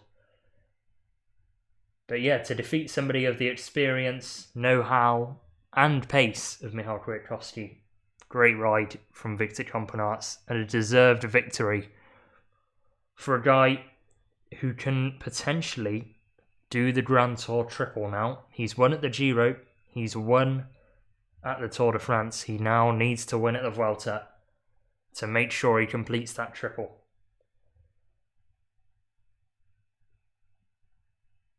Somebody who has completed the triple of stage wins is Tadej Pogacar. He said it was 99% unlikely that he would start the Vuelta. But there is 1%. So can he go for all 3 Grand Tours in 1 year? I'm sure we'll find out by the time September rolls around. But at the moment, he is in a yellow jersey group 4 minutes and 4 seconds behind the leading breakaway riders. And on the wheel of Pavel Sivakov, who is continuing his descent. Guillaume Martin gradually closing in, but I think there's too much of a gap on the road that has been built up on the climb itself for Martin to make it back.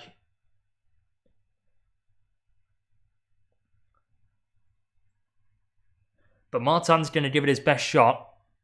Potentially could if he really tried hard enough, get to the group on the Valley before Isola 2000, he would be the first to drop, you'd think, from that yellow jersey group if he did that.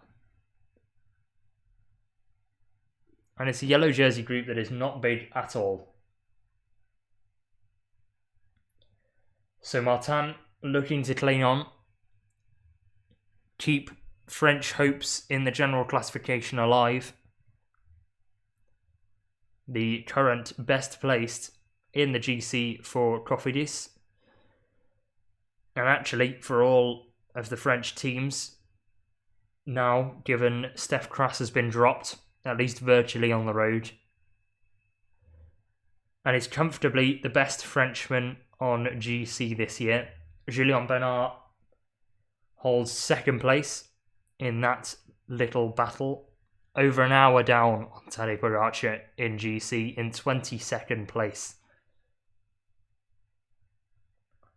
But Martin continues his descent and is trying to use all of the road and really accelerating out of those corners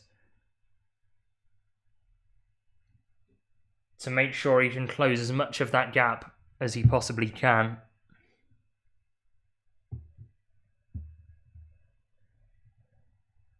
But the gap is growing between our breakaway riders and the yellow jersey group, only gradually, but growth is growth.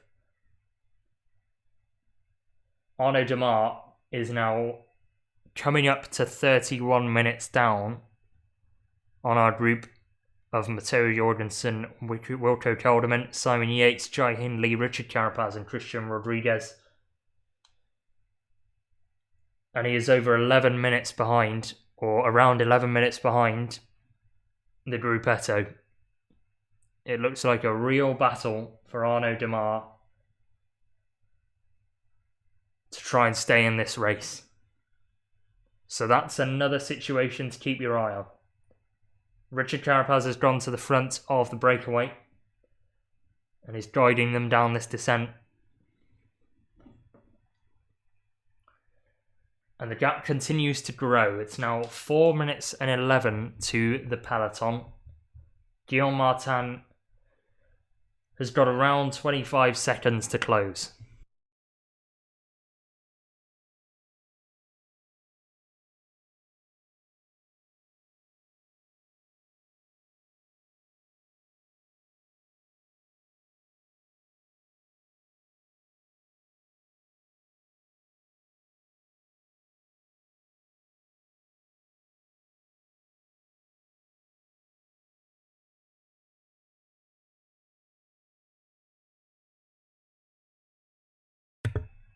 .37.5 kilometres remain for the breakaway. Those numbers will rocket down as we make it to the bottom of the Cime de la Bonette descent. It will then be downhill, false flat, all the way to Isola 2000. Around 15 to 20 kilometres of that, and then the final climb will begin.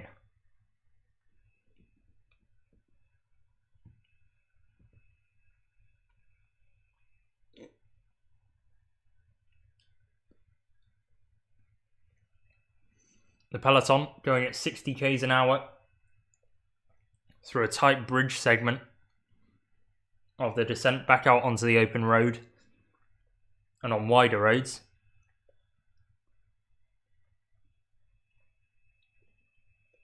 But Guillaume Martin is trying his utmost to close this gap.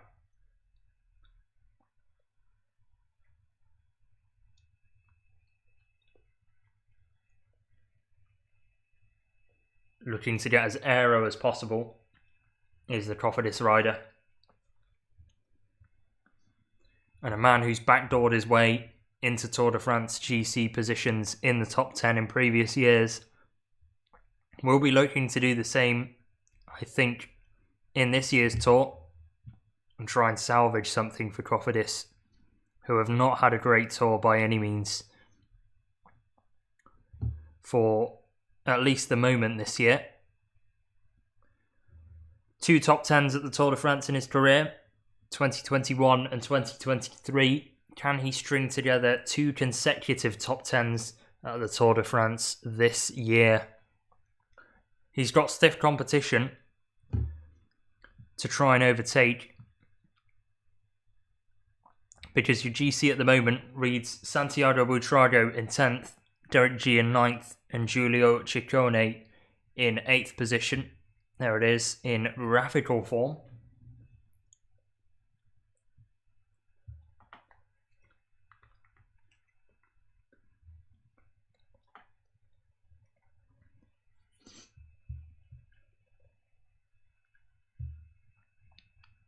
And at the moment, all of those top 10 in GC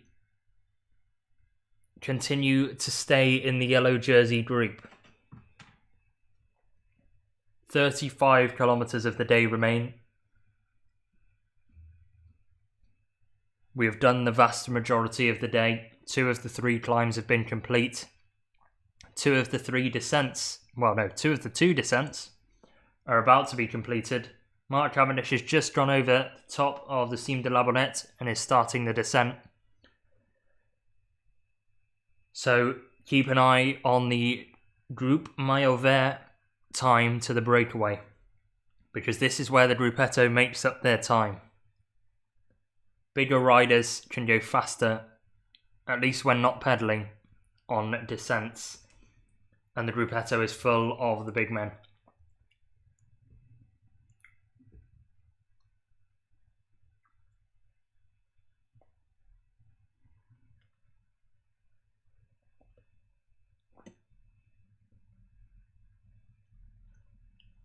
Jai Hindley leads the peloton. First I've seen of him.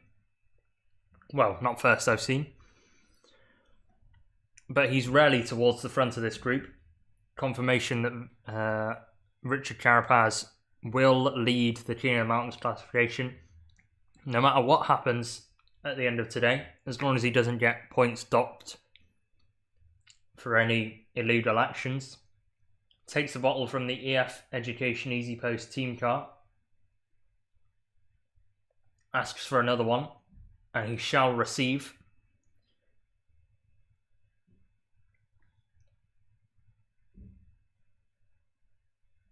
And the kilometres keep getting ticked off now. 33 to go for our breakaway. And the peloton will be chalking off those kilometres themselves as well. Somebody who didn't quite win yesterday, but came very close in 3rd position in the peloton, was Michał Kwiatkowski, on an Ineos team that are yet to win a stage at the Tour de France, but do have Carlos Rodriguez, Egan Bernal and Laurens de Plus in the yellow jersey group. Here's what he had to say at the end of yesterday's stage.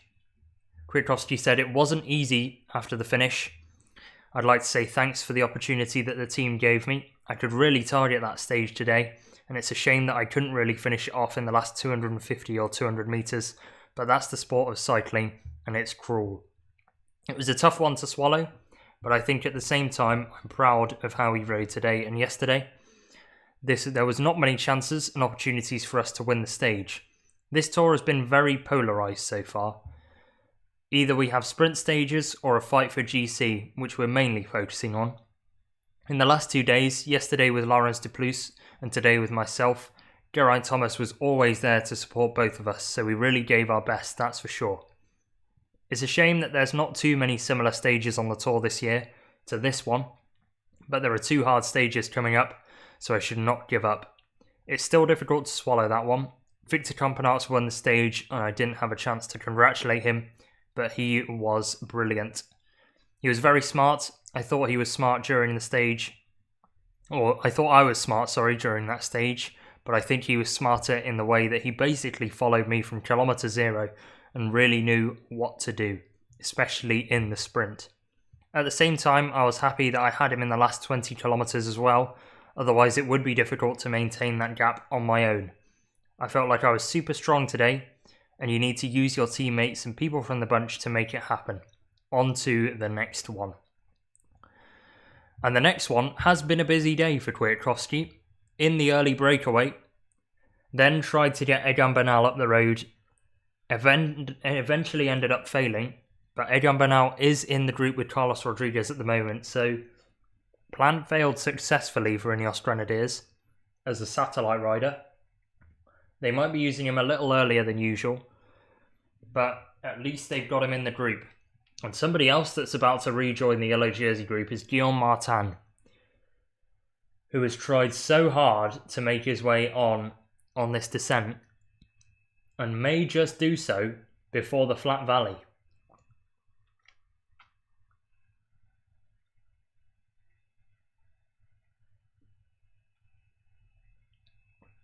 Matt Stevens is talking us through some of the switchbacks on the Isola 2000 climb. And at the moment, Guillaume Martin is focusing on the switchbacks on the descent. 63 kilometres an hour for the Frenchman. And he is gaining time on the yellow jersey group. It's around 10 seconds. And closing. So a good sign for Cofidis, who have got Brian Cocard sealed in third place in the points classification by the end of today. But they want to challenge the top 10 on GC as well. Cocard cannot be their only rider to achieve something at this Tour de France. And Guillaume Martin is fighting for his life to make sure that he stays with the rest of the top 10 in the yellow jersey group. He can see them now on the road when they go through corners and have extended flat periods where there are no corners. He's got about 200 metres to close, but that 200 metres equates to around 7 seconds. I think he's going to do it, and chapeau to him for doing it. However, he's going to have burnt a lot of his matches trying to get onto the rear of this peloton.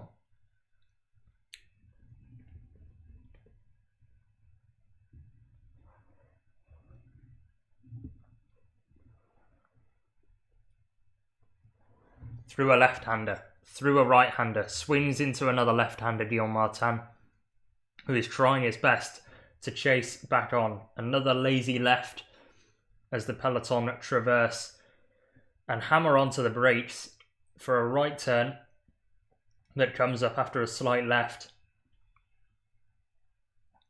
Carlos Verona is the rider he's after at the rear of the peloton, and with a late braking manoeuvre into a 90-degree right, Guillaume Martin is back in the peloton. Big ride from him, big descent from him, and he has done his job just at the right time. Right when they got to the bottom of the Cime de la Bonnette descent, he has made his way back on. Perfectly timed from Guillaume Martin. Our breakaway remains led by Visma Lease Bike. I'd like to see the percentage of relays at the front of this breakaway group, because I reckon Visma Lease Bike have probably done around 40% of them. At the very least. Probably closer to 50.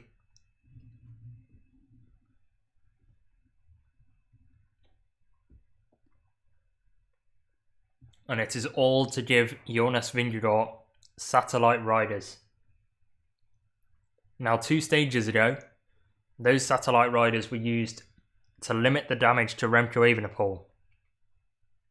Are these satellite riders going to be used in a more offensive manner to catch up to them and try and take some time on Tadej Pogacar? They are flying down the descent at the moment, 90 kilometres an hour. But they will reach the bottom of the serious downhill percentages very shortly. And for now, Jai Hindley has got a little bit of a gap on Richard Carapaz in second place, who is refusing to pedal but is in a more aero position. Verona wants some assistance from the Little Trek team car.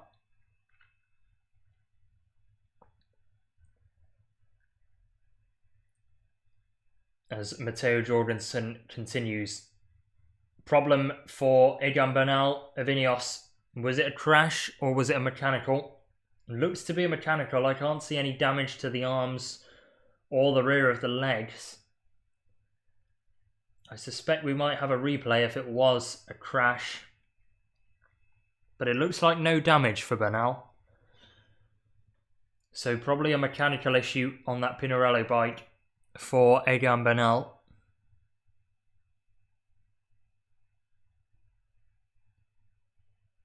Grabs a gel from the team car.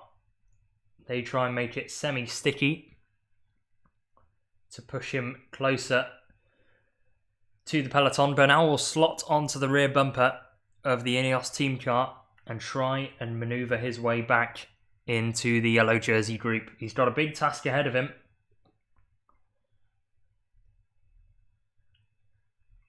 Arnaud Démare has an even bigger task ahead of him to try and get within the time cut. I think he should be able to make it, but he's going to have to do a lot of it on his own.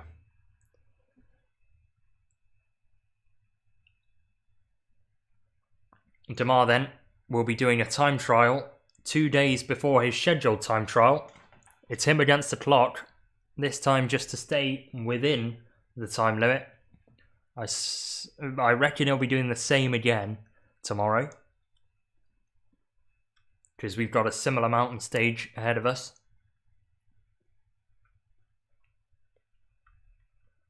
However, Arkea B&B Hotels fans probably have their eye on Christian Rodriguez in the breakaway for now,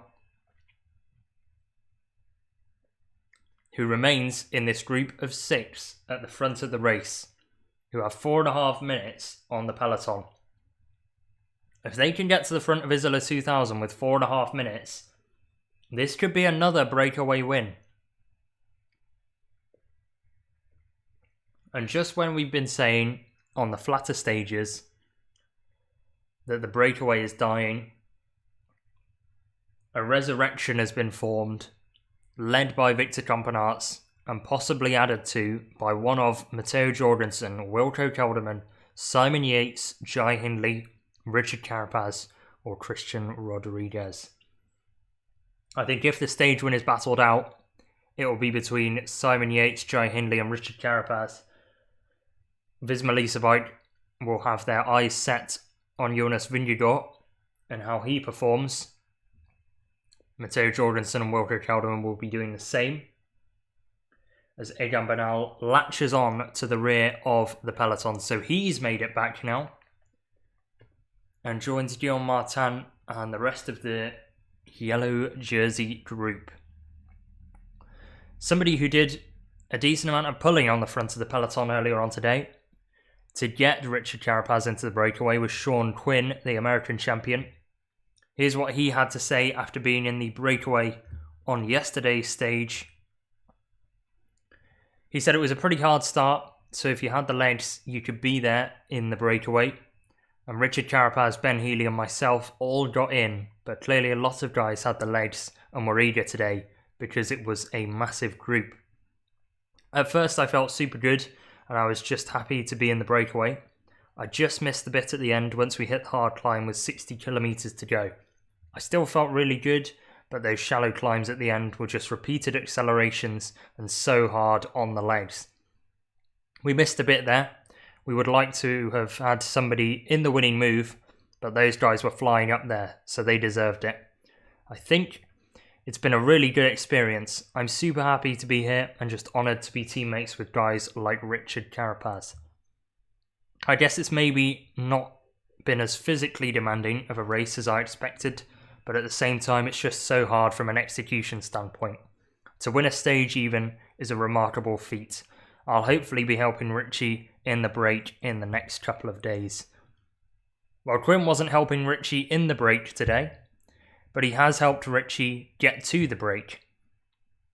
And at the moment, Richie has a chance at a stage win. A signal from Matteo Jorgenson for the riders to work together. And they probably should, because the gap is 4 minutes and 12. It was 4.5 minutes. So has plummeted in the last couple of minutes. And I don't think Visma Lease Bike have the stage win in their heads. At least not with Jorgenson or Kelderman. So if I'm Hindley, Carapaz, Rodriguez and Simon Yates, I'm working with these guys and making sure that the gap stays. Because everybody has their own targets in this breakaway. Rodriguez, Carapaz, Hindley and Yates will be looking to get the best result possible. For Carapaz, Hindley and Yates, that'll be first. For Rodriguez, that'll be probably the minor placings. Jorgenson and Kelderman will want to keep UAE away from the head of the race and act as satellite riders for Jonas Vingegaard, who should launch something on Isola 2000 if he's got any sense and if Visma have any tactical awareness, which I'm sure they do from the tactics truck, I will call it.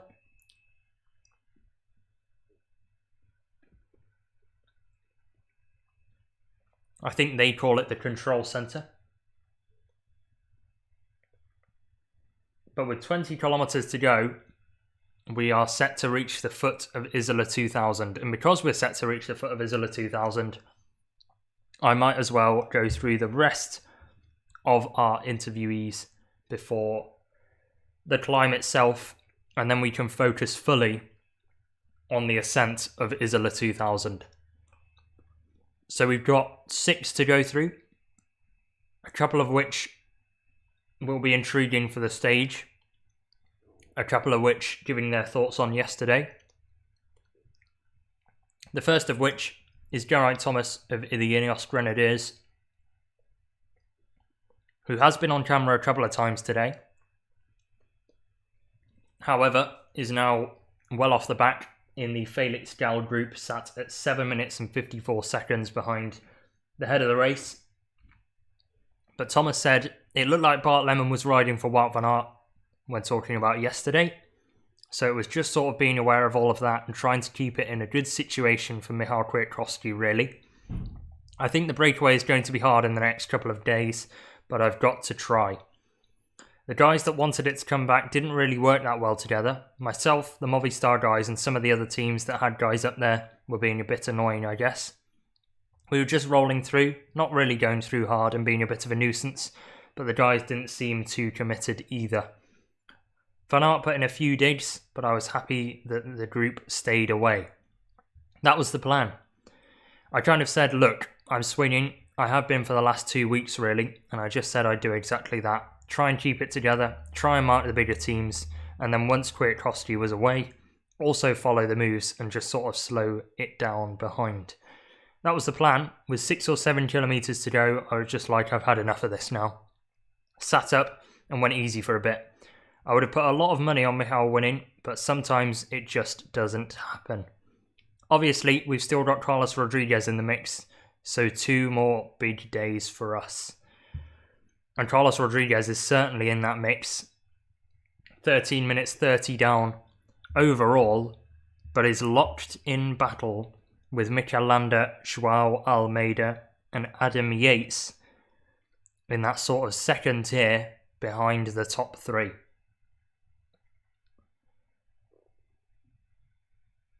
So that was what Geraint Thomas had to say. Another key domestique for the GC teams was Wout van Aert. He was in the breakaway yesterday as well and did a brief job for Visma Lease Bike before being dropped. Here's what he had to say yesterday. I could not react when Michal Kwiatkowski accelerated. He was riding very hard.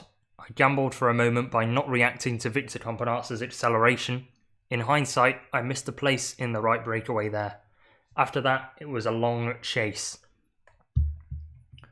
My compliments to the 3 leaders who managed to stay in front. Bart Lemon was also very strong today. It's nice for him to get a top 10 place in the Tour.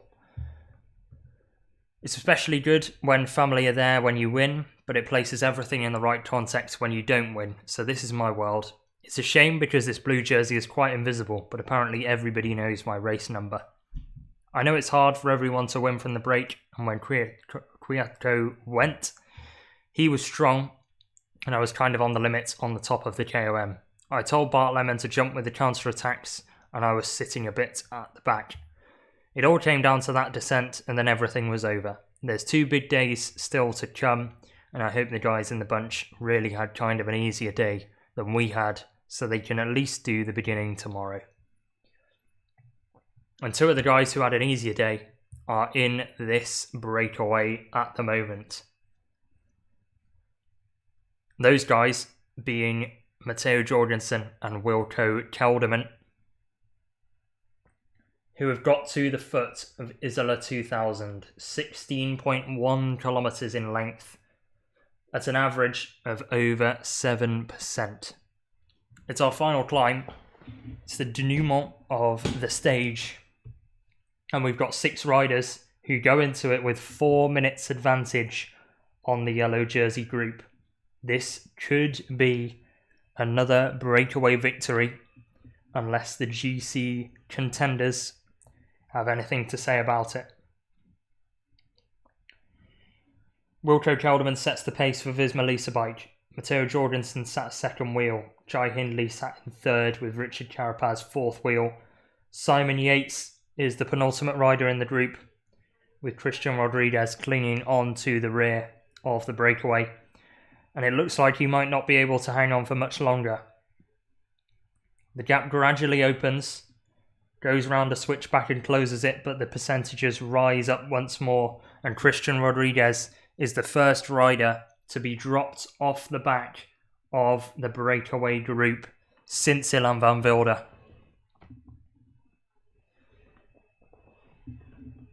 So Rodriguez has gone pop in quite an extravagant way, and there is no way that he's making it back to any of these front 5 now, who are the clear favourites from this breakaway group.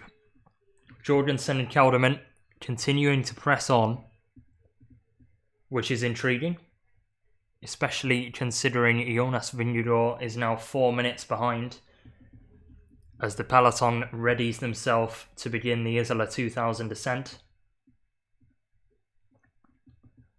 I'm guessing that the stage win will be played out amongst Yates, Hindley and Carapaz, but Matteo Jorgenson, the more this goes on, I think wants a stage win. Kelderman might be the first satellite rider to drop back, but I have my suspicions that Visma bike fancy a piece of the day. Maybe not believing in Jonas Vingegaard and maybe settling and going, we can take a stage win here with another rider to kind of salvage this Tour de France, having not been in the lead of GC going into the day. Maybe they see a stage win as a positive result here rather than taking time on GC. So at the moment, the most likely rider to deliver that is Matteo Jorgenson. He's sat on the wheel of Wilco Kelderman as the percentages hit 10% and above.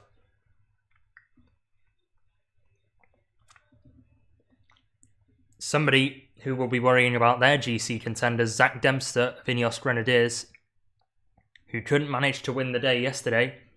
Here's what he had to say. Sport's a reflection of life, isn't it? I think 1 second too early or too late and you're not quite there. I think Michał Kwiatkowski just hesitated a moment too long, but before that he made 0 wrong moves and it was like watching someone play chess. I think we can just say we're really proud of him, and these are the way things go sometimes. It's a 3-up sprint. There's always going to be one guy that moves, that's as sure as anything. I think Kwiato saw that he needed to move, and then it was just managing those last couple of corners. That's where the hesitation does come, but we're talking about a matter of fractions of a second, and these are normal things. I think we're just so proud of Kwiato for the way he raced today, and the team for supporting him there in the break, but unfortunately there can only be one winner. Today it was someone else. We want to win. This team exists to win bike races, and especially the Tour de France on top of everything.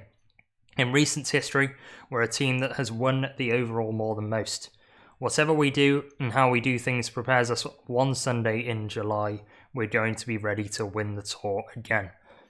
Not only that, but be competitive on stages as Kwiato was today. I'm sure the next 3 days are going to make everyone proud at Ineos. Obviously, there's a couple of death marches coming up now, so it's going to be a big couple of days. I think it was a hard stage. The guys in the bunch were focused on their fueling and preparing for 3 big efforts, including the time trial. I think Visma's obviously going to throw everything at UAE, and probably UAE are going to throw everything back at them, so there's going to be chaos unfolding. I think given Carlos Rodriguez was feeling a lot better yesterday on that stage, we can be confident on these longer climbs with fatigue that hopefully we can start to move on up. So for us, we're just looking forward to taking every last thing we can out of this Tour de France. Of course, Rodriguez is in 6th overall now, and as always, he was our leader coming in here. The guys are all around him. I think just from today, we've been super positive. I think we just need to go on and ride that way, even now into these last 3 days, to attack everything we can. And I'm going to leave it at that. We've got 3 more interviews to go. However, I will save them all for the end of the stage, and we can kind of see whether they predicted the stage would be correct. 2 of which are from UAE, they're Machin and Pogacar. And UAE have now lost Marc Soler and Pavel Sivakov from this yellow jersey group. Adam Yates is the next rider to begin his pacing. 7th overall, which is positive for the guys in the top 10 of GC. As long as they can hold his pace and pass him, they are set to gain time. One rider who cannot hold the tempo is Egan Bernal. He's gone. Guillaume Martin's been spat out the back as well, along with Soler. And suddenly this group is vastly getting reduced. Rider by rider, they are dropping. At the moment, on the back is Romain Bardet. He's got Enric Mas in front of him. He's just got to hold that wheel for as long as he possibly can. A rider who is racing his last Tour de France, Romain Bardet, and wants to go out on a high, certainly has done, winning stage 1, taking the yellow jersey for one day as well. Derek G continues to perform well at this Tour de France. He is still in this yellow jersey group, and will be focusing on the riders around him, namely Giulio Ciccone and Santiago Buitrago, as Jai Hindley has been distanced from the breakaway. So the breakaway is breaking up in the same way that the peloton is. Adam Yates has his eyes set on the road ahead of him, flicks out both elbows briefly there, but Almeida on his wheel does not come through. There's Hindley cracking out of the breakaway. So Red Bull Bora Hansgrohe are back to square one and will not be winning the stage at the end of today, and will remain on 0 stage wins at this Tour de France. Somebody with 1 stage win is Richard Carapaz. He is now in a group of 4. Simon Yates, Wilco Kelderman and Matteo Jorgenson alongside him. And it will be a battle royale for the stage and a battle royale for GC as well. It could be both GC and stage getting decided on the same rider, based on the way UAE are pacing, but Matteo Jorgenson attacks. Wilco Kelderman gets onto the radio to let the rest of the team know that Jorgenson's gone. Richard Carapaz and Simon Yates both elect not to go for it. Carapaz comes to the front and begins to pace. Yates unhappy with wanting to tow Kelderman to his teammate. Kelderman sitting on the back of the trio at the moment, and Matteo Jorgenson hits out at glory. So this is the stage win, I think, that Visma Lease Bike wants. Not necessarily with Jonas Vingegaard, but Matteo Jorgenson is the rider to go for it. Will UAE see this situation and smell blood, with Wilco Kelderman now being dropped by Richard Carapaz and Simon Yates round these switchbacks? Can Kelderman hold the wheel, or will he immediately go into satellite rider mode and protection duties for Jonas Vingegaard? Carapaz now putting a little bit of distance between him and Simon Yates. He's now second on the road at the moment. Kelderman closes the gap to Richard Carapaz, And Visma Lease may be playing the 1-2 here for the stage win. Carapaz, Kelderman, Simon Yates, struggling to cling onto Kelderman's wheel. There's about a bike length between the pair of them.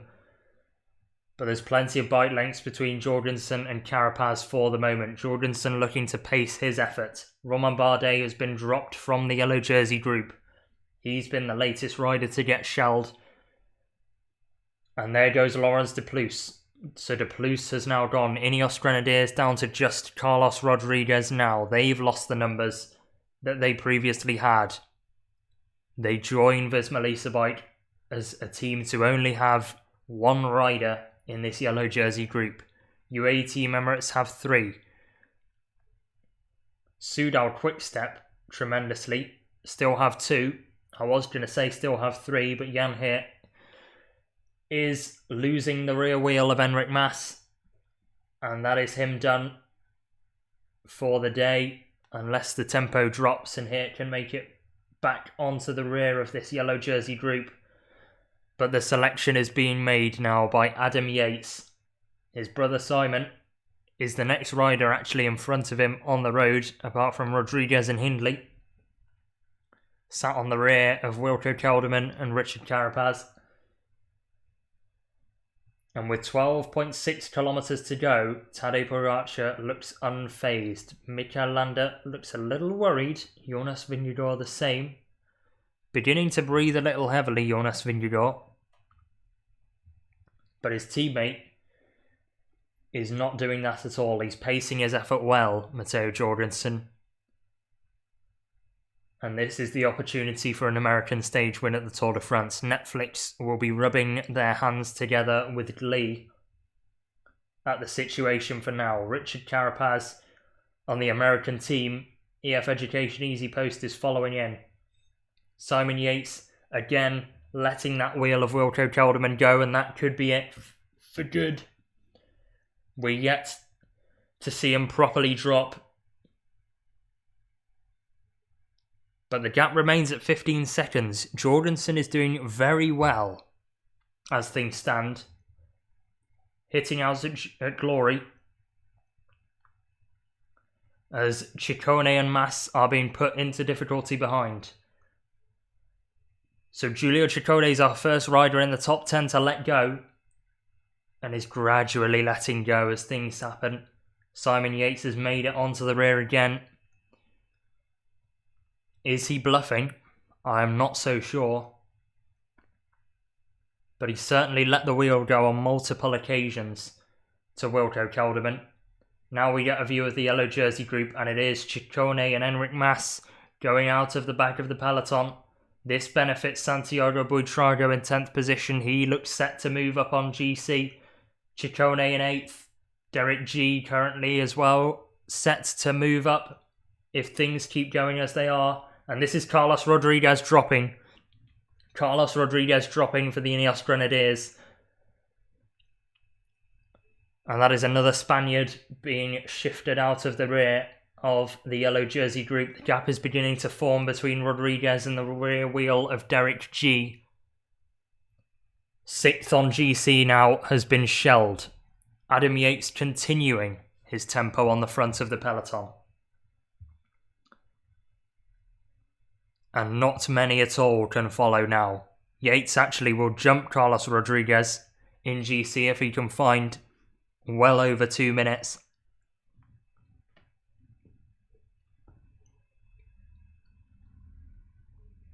I don't think that will happen. But the option is there. Of course, they'll be after Joao Almeida on 4th overall as well. Somebody who will put all his eggs in the Pogacar basket, but must be thinking about his own GC at this point. Alva says Jonas should have started to pace by now. No hope of any major thing. I think Jonas is happy to defend. I don't think he can put any time in. And I haven't thought that really from the start of the day onwards.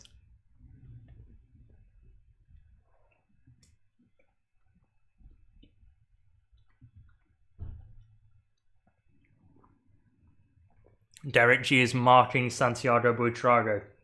That is his next objective. The rider behind him overall. And both of them look like they're gradually being distanced. Buitrago is losing the wheel of Mikel Landa, who is struggling to stay on the wheel of Jonas Vingegaard. And once again, we will have a situation where the top three on GC are locked on each other's wheel. Derek G has now dropped Santiago Buitrago and is going a little more offensive.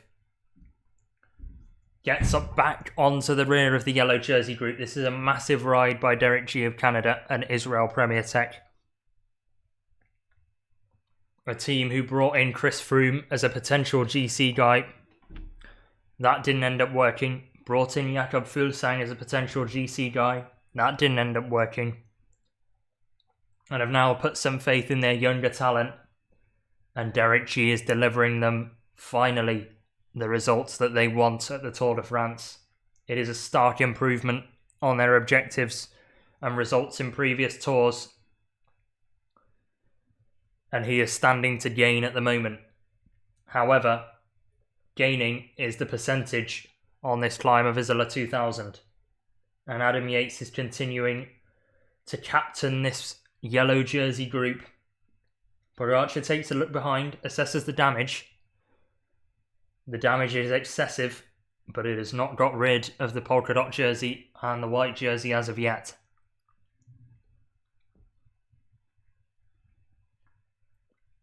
.4 kilometres remain. Carapaz is sat 30 seconds behind Matteo Jorgenson,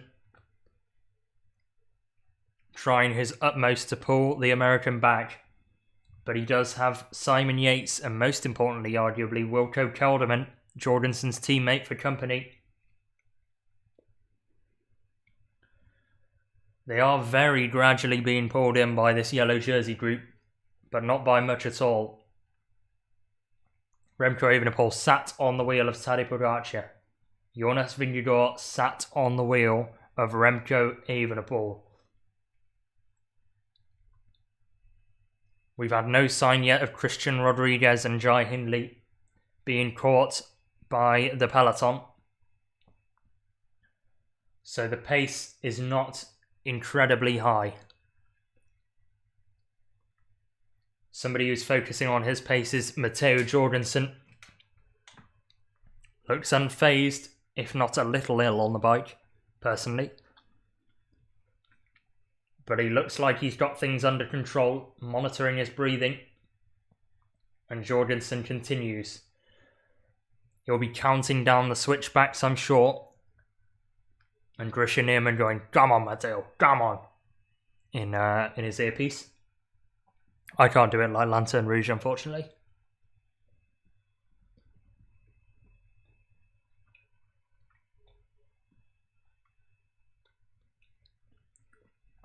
As Carapaz attacks, just before a switchback, Simon Yates tries his best to follow, but can't. He's clearly pacing himself on this climb. Wilco Kelderman now being put into difficulty behind Simon Yates on the road. And the gap starts to open between the Jaco Alula rider and the Dutchman. Once again, Simon Yates and Richard Carapaz locked in battle. Carapaz again going it alone, ahead of Simon Yates on the road at the moment. But can Yates level the scoreline? Suddenly, this looks like a scenario where Carapaz and Yates will have their round two and go for the stage win. 25 seconds is the gap between Matteo Jorgenson and Richard Carapaz. Christian Rodriguez looks to be getting caught by the yellow jersey group. A group that is now only 3 UAE riders. Adam Yates, Joao Almeida, Tadej Pogacar. 2 Soudal Quick-Step riders. Remco Evenepoel, Mikel Landa. Jonas Vingegaard in the King of the Mountains jersey in second overall. And Derek G, who is standing to gain the most from this group at 18 minutes and 15 seconds down. Also clinging onto his position ahead of Matteo Jorgenson as things stand as well. Carapaz has cut the gap by 5 seconds since we last discussed it. And Simon Yates is in hot pursuit, however is not gaining any ground on Richard Carapaz for now. 9 kilometres remain on Isola 2000. Everything will be decided here, and it's Carapaz that's making the decisions for now, but Matteo Jorgenson is in control.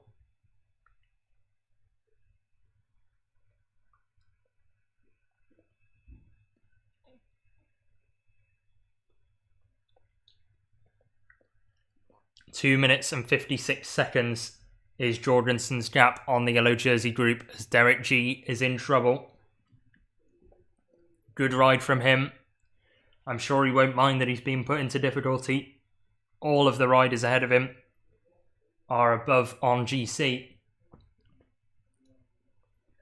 But he is struggling under the pressure of Adam Yates. Simon Yates is trying to close to Richard Carapaz. The other brother is doing his job for Tadej Pogacar, and that is G spat out of the back of the yellow jersey group. Mikel Landa is struggling to hold on as we get a team radio from Israel Premier Tech, which says, Buitrago's in trouble. Come on, Derek, this is your moment. You hang tough. As Pogacar goes off of the tempo of Adam Yates, Remco Evenepoel tries to follow and increases the speed. And once again, our top three in GC are locked together and on their own. Tadej Pogacar keeps increasing that gap. Vingegaard stuck on the wheel of Remco Evenepoel, who looks behind him as if to say, please do a turn. Jonas Vingegaard says no. And I think that tells you a lot about the battle that Jonas Vingegaard is getting himself involved in on the road. I think the Danish rider sees Remco Evenepoel as his biggest threat, and Pogacar is gaining time on the road.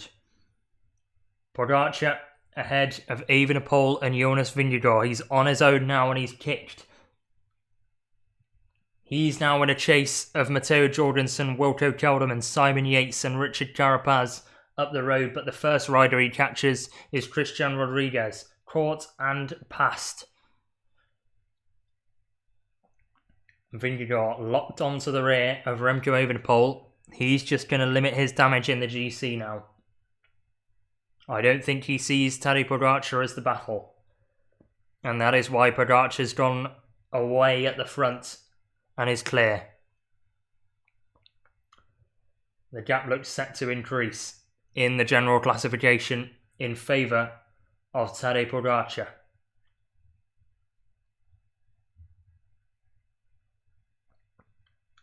"12 seconds already between Pogacar and the group of Vingegaard and Evenepoel.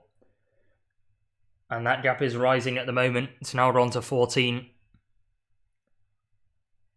So Pogacar now is just going to monitor his own tempo. He's in a race with himself and not with Vingegaard and Evenepoel. Next rider he catches is the former yellow jersey Jai Hindley.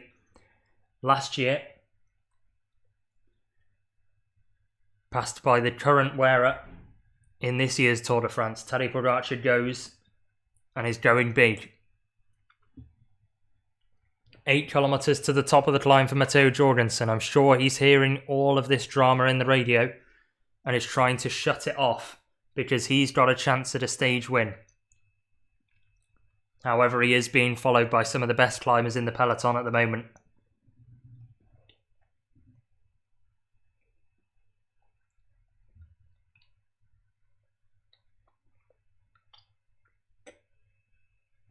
TV gap says 30 seconds between Pogacar and Vingegaard. Radio Tour say 20. Let's play it safe and go 25. As Simon Yates has caught up with Richard Carapaz and we now have chasers rather than a chaser on the road. Jorgenson looks down the mountain, sees where his rivals are. They are a switchback behind him for now on the road, but he cannot underestimate their talent. Simon Yates and Richard Carapaz have done this so many times before. They are wily old characters. They know bike racing like the back of their hand. and they know the extent of the mountain that is ahead of him. So does Tadej Pogacar. He's done a lot of training on the Isola 2000 climb, and at the moment he is hitting out on his main rivals, and his main rivals are looking at each other rather than the yellow jersey. This could be a gap similar to what Vingegaard put into Pogacar last year, if things keep extending and Evenepoel and Vingegaard keep staring each other out.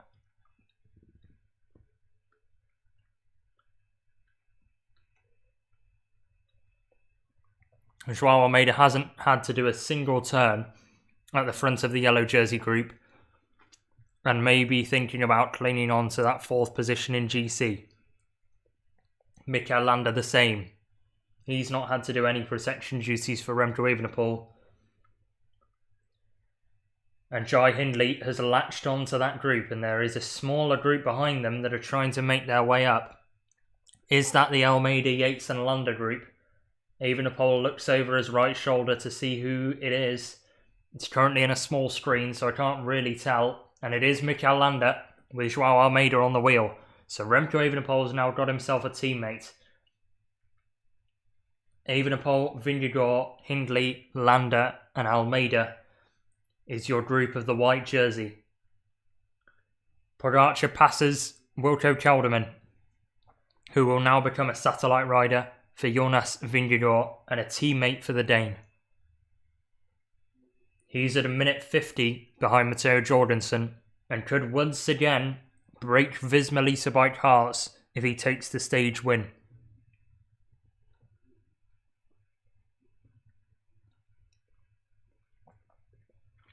Pogacar, a greedy man in the best sense, and he is on a mission right now to get to Matteo Jorgenson. That's where his eyes are, and I'm sure UAE are telling him to switch his focus because the polka dot jersey and the white jersey are distanced. Evenepoel on the wheel of Mikel Landa at the moment, and Jonas Vingegaard will be happy to see Wilco Kelderman appear fairly shortly. Joao Almeida is on the back of this group of 4, so Adam Yates has been dropped. Massively disappointing, Vingegaard, massively. I think you're right. I think he's starting to pay the price for the crash. As Simon Yates drops Richard Carapaz. So Simon Yates has caught and passed now Richard Carapaz on the road. And the Ecuadorians got to do some recovery work to try and keep this stage win alive. At the moment, both of them are going to have it ripped away from them, either by Matteo Jorgenson or Tadej Pogacar, who now has the gap dangling just above 90 seconds. He's got 6.2 kilometres to close a minute and a half on Matteo Jorgenson. Pogacar much fresher than the American who's been in the breakaway all day, as have these other 2 riders. But Simon Yates is closing in on Matteo Jorgenson and is putting time between himself and Richard Carapaz.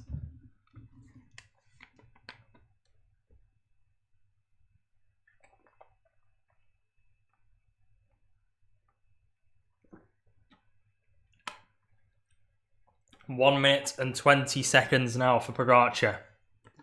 I think he sees this as a legitimate goal now to try and get to Isola 2000 in the lead of the race and celebrate pretty much sealing the GC barring incident or accident.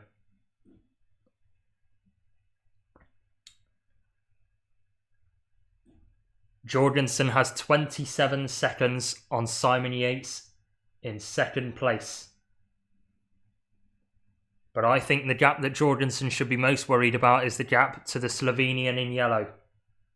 Wilco Kelderman on the rear of the Jonas Vingegaard group now. How much can he do to help his Danish counterpart? And I reckon this was decided in the bus. I reckon Jonas Vingegaard didn't have the legs today and knew he didn't have the legs, and has let Matteo Jorgenson, a key domestique for him, go for his own glory.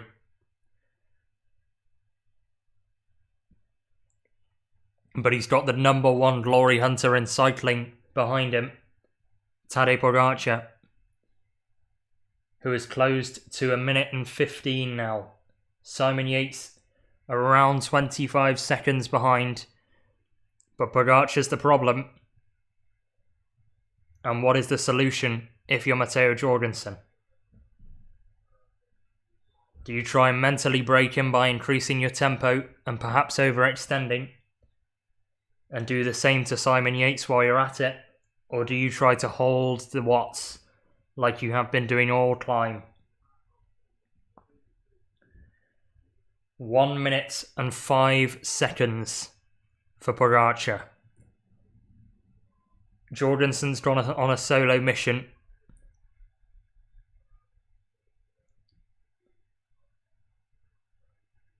But Pogacar might just nick another stage win to add to the collection. Forget Mark Cavendish. You potentially got a new stage win record breaker on the cards in the form of Tadej Pogacar. Only 25, remember, from UAE Team Emirates, and has already got 3 stage wins on this Tour de France. Can he make it a fabulous 4th? Less than a minute now to Matteo Jorgenson, who is going to start worrying. He's got 4.7 kilometres. He's pacing his effort very well at the moment, and it is going to be touch and go as to whether he can get to the top of Isola 2000 and raise his arms at the summit of the climb. Pogacar is on a mission. His head is down, and his head is firmly set on being over the top with his arms raised. UAE Team Emirates are about to come on the team radio. This is going to tell us a lot about the mentality, I think. You can do it, Tadej. You can do it, say UAE Team Emirates. They want the stage winners. Remco Evenepoel attacks. Evenepoel attacks Jonas Vingegaard. Vingegaard rises to the occasion at the moment. Evenepoel looks over the left shoulder, assesses the damage. Just Jonas Vingegaard on the wheel at the moment. But Evenepoel's looking to continue this fierce pace. He smells blood. And Danish blood, to be exact. Attacking off the pace of Mikel Landa. Wilco Kelderman could not do anything to stay with his Visma Lease bike counterpart in the polka dots. The last time he'll be wearing the polka dots before he transfers back to the normal team kit. And Pogacar has made this yellow jersey his own. He's got 45 seconds to close on the Visma Lease bike rider at the head of affairs, but it is not Jonas Vingegaard. It is Matteo Jorgenson, who needs to not be phased. If I'm in the Visma Lease bike team car right now, I'm keeping it quiet about the Tadej Pogacar gap. He does not need to worry about the Slovenian. He just needs to focus on himself.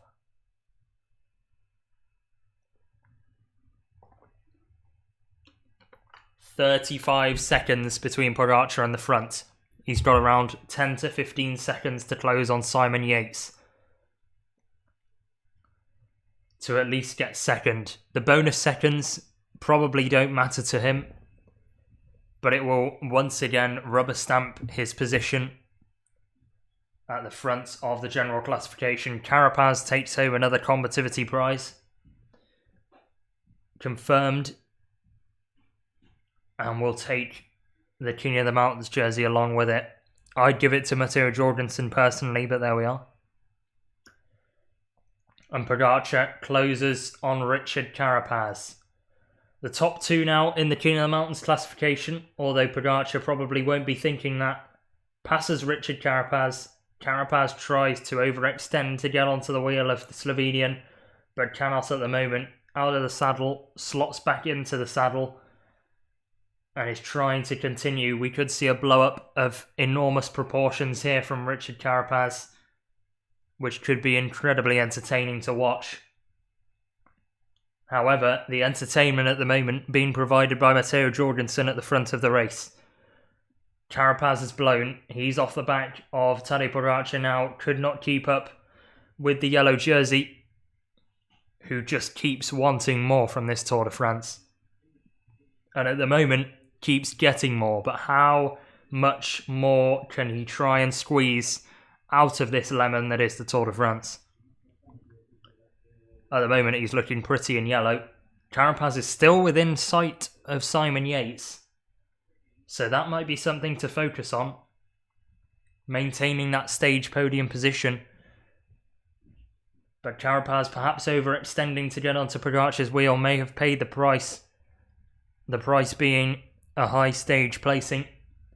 Pogacar closes on Simon Yates. The gap is 23 seconds. And this is Tadej Pogacar at his greedy race sweeping best. The gap between Pogacar, Vingegaard and Evenepoel is well over 1.5 minutes. Probably will be 2 minutes come the end of the stage, especially taking into account bonus seconds over the top of the climb. Vingegaard and Evenepoel still locked in battle. The pair of them marking each other out. Simon Yates slots onto the wheel of Tadej Pogacar, looking to get an express train towards Matteo Jorgenson. And at the moment, that train is chugging along very nicely indeed. Tadej Pogacar. Yates on the wheel, lets it go, gets on the radio to let the team know.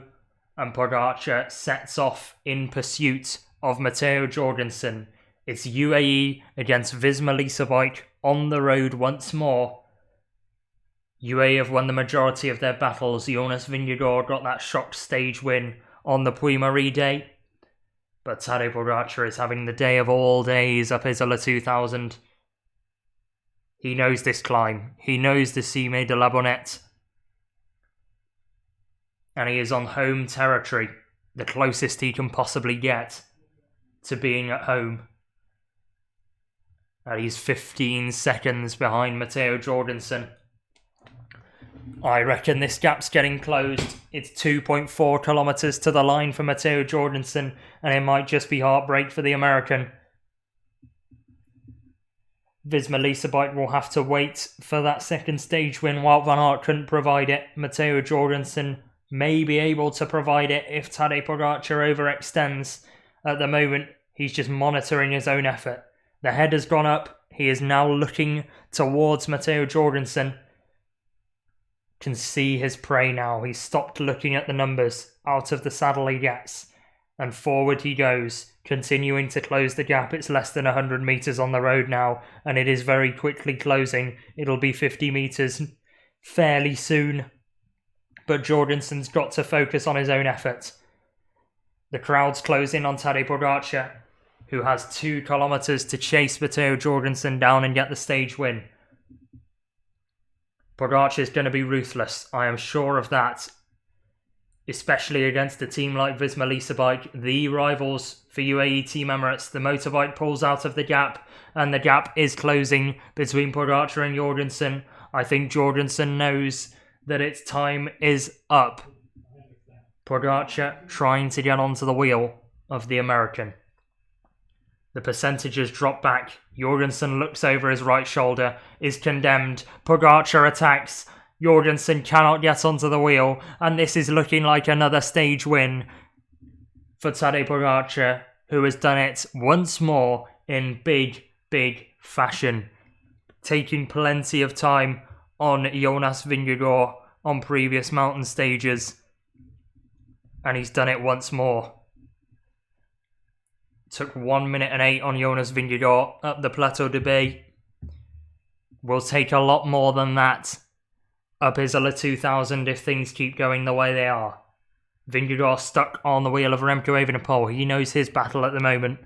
Will Matteo Jorgenson drop back and try and offer something for his Danish teammate? Try and bury himself now that the stage win has gone, because Pogacar is making his mark on this race.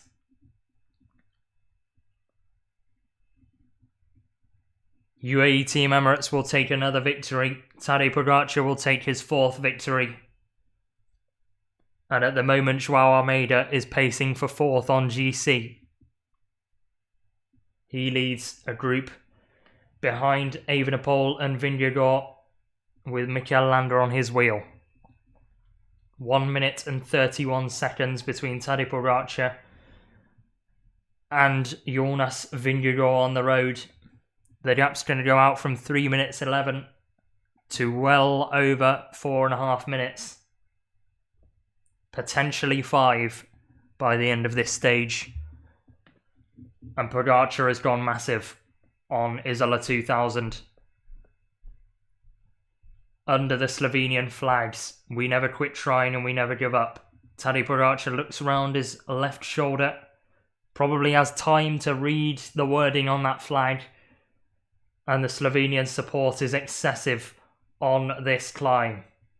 He's going to have a right turn and a switchback. I don't think I've seen so many Slovenian flags in such a short area. The Danish flags will be disappointed. Matteo Jorgenson has actually done quite well to limit his losses here. He's at around 15 seconds behind Tadej Pogacar, who is underneath the Flamme Rouge now and has less than 1,000 metres to make another huge mark on this 2024 Tour de France. Simon Yates is trying to close still on Matteo Jorgenson and take second. Jorgenson is back down the road behind Tadej Pogacar, but is racing for his own result. He's been allowed to do that, with Jonas Vingegaard focusing on Remco Evenepoel. He said that that was not his rival and that he was going to go for yellow, but I think that was a media bluff, or at least today he was not feeling it. And I gathered that from the second Visma Lease bike got Christophe Laporte, Wilco Kelderman and Matteo Jorgenson into the break. Tadej Pogacar has caught and passed all of them. Finally caught and passed Matteo Jorgenson, and is going to have plenty of time to savour this victory.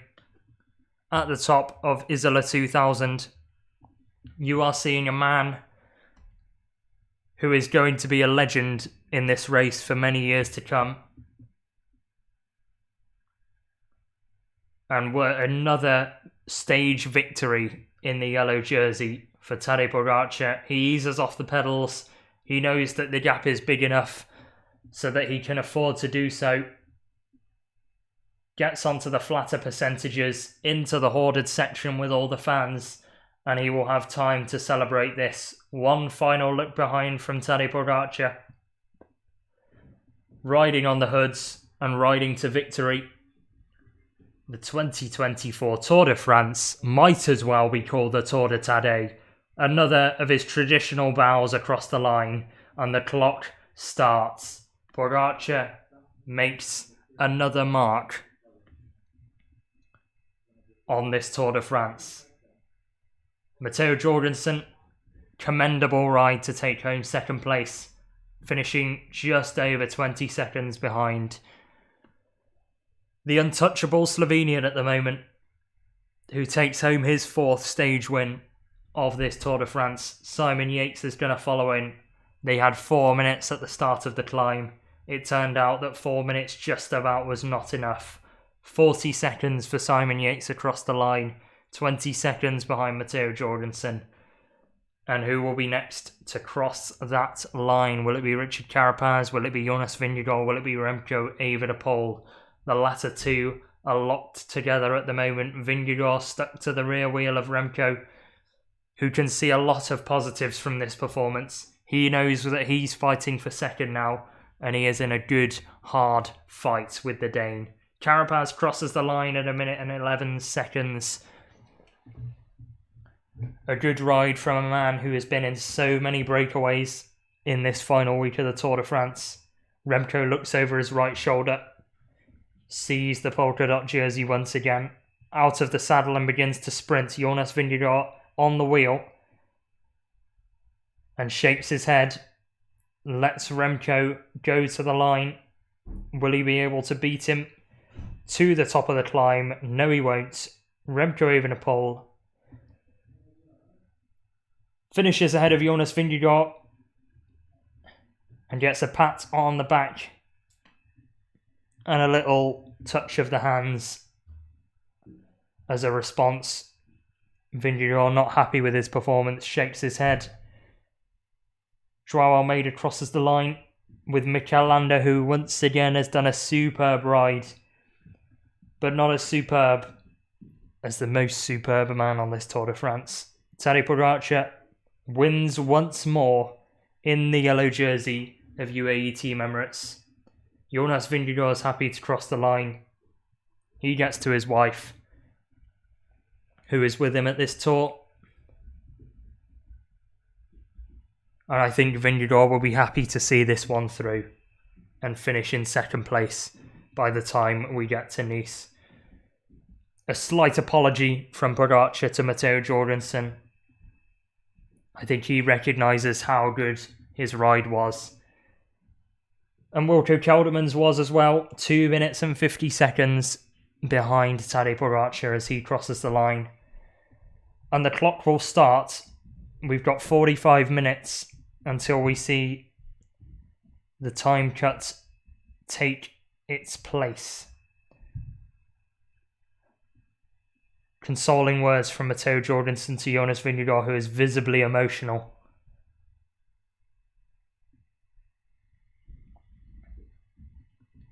It's quite sad to see, but he will fight on, I'm sure of that. Derek G, the big winner of today, crosses the line at 3.5 minutes, gets a pat on the back from Adam Yates. How much time will he gain? 3 minutes 30 is a nice one to mark, because then at least you've got an idea and a round number. But Jonas Vingegaard looks distraught, absolutely distraught.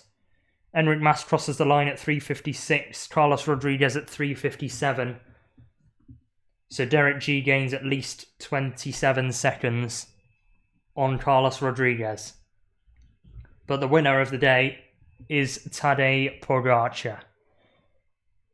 The double fist pump and the traditional bow as he crosses the line.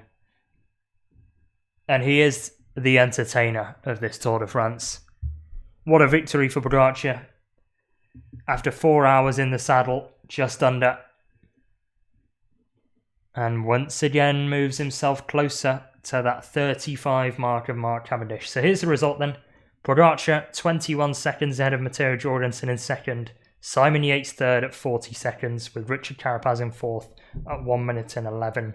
Remco Evenepoel and Jonas Vingegaard locked together in fifth and sixth on 1 minute 42, with Joao Almeida and Mikel Landa 7th and 8th on 2 minutes.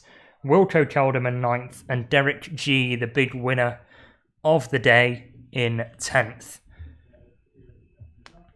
So that is your result then. I will switch to the results page of Pro Cycling Stats, where we can discuss everything that has happened. Here it is then, your top 15 as things stand. Pogacar ahead of Matteo Jorgenson, Simon Yates in third, Richard Carapaz fourth, Remco fifth, Vingegaard sixth, Almeida seventh, Mikel Landa eighth, Wilco Kelderman 9th on 2 minutes and 52 seconds, with Derek G in 10th on 3 minutes and 27. Yates finished on the same time as Derek G, Enric Mas on 3 minutes 56, and Rodriguez just about gets on the same time as his Spanish Movistar counterpart. So that means that G has closed to Carlos Rodriguez. Let's check the provisional standings. He gains 29 seconds on the road. That's the other classifications of the day.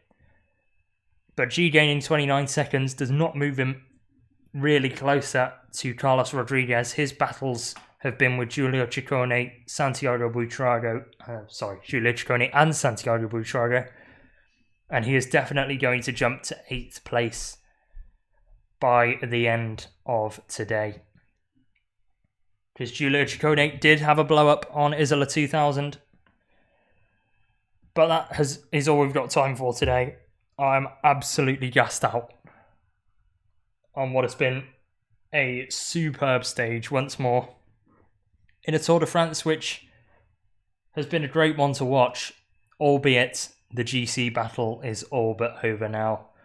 Pogacar gaining 1 minute and 52 seconds on Evenepoel and Vingegaard, which, quick maths, puts him at over 5 minutes ahead of the Danish rider in second. Vingegaard and Evenepoel still locked together then in second and third. And our focus then shifts to tomorrow.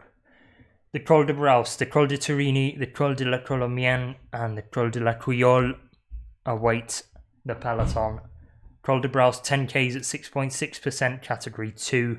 Col de Turini, one of the key climbs in the Nice area, 20.7 kilometres at just under 6%. Col de la Colomienne, 7.5 kilometres, over 7% on that one. And a big boy finish up the Col de la Cuyol, 15.7 kilometres at 7.1%. 133 kilometres in the saddle then tomorrow. And that's where I'm going to end it today. I am absolutely cooked after today's stage, which has been won by a Tadej, who once again increases his lead in the general classification. We'll talk about all of that and what goes on tomorrow in tomorrow's stream. And then just the time trial to go. We'll have both of them on this channel. That's all I've got time for though today. Have a great day. Enjoy yourselves. I'm going to go and sleep, man. It's been a real leg breaker for me. And goodbye. See you all tomorrow for yet another stream.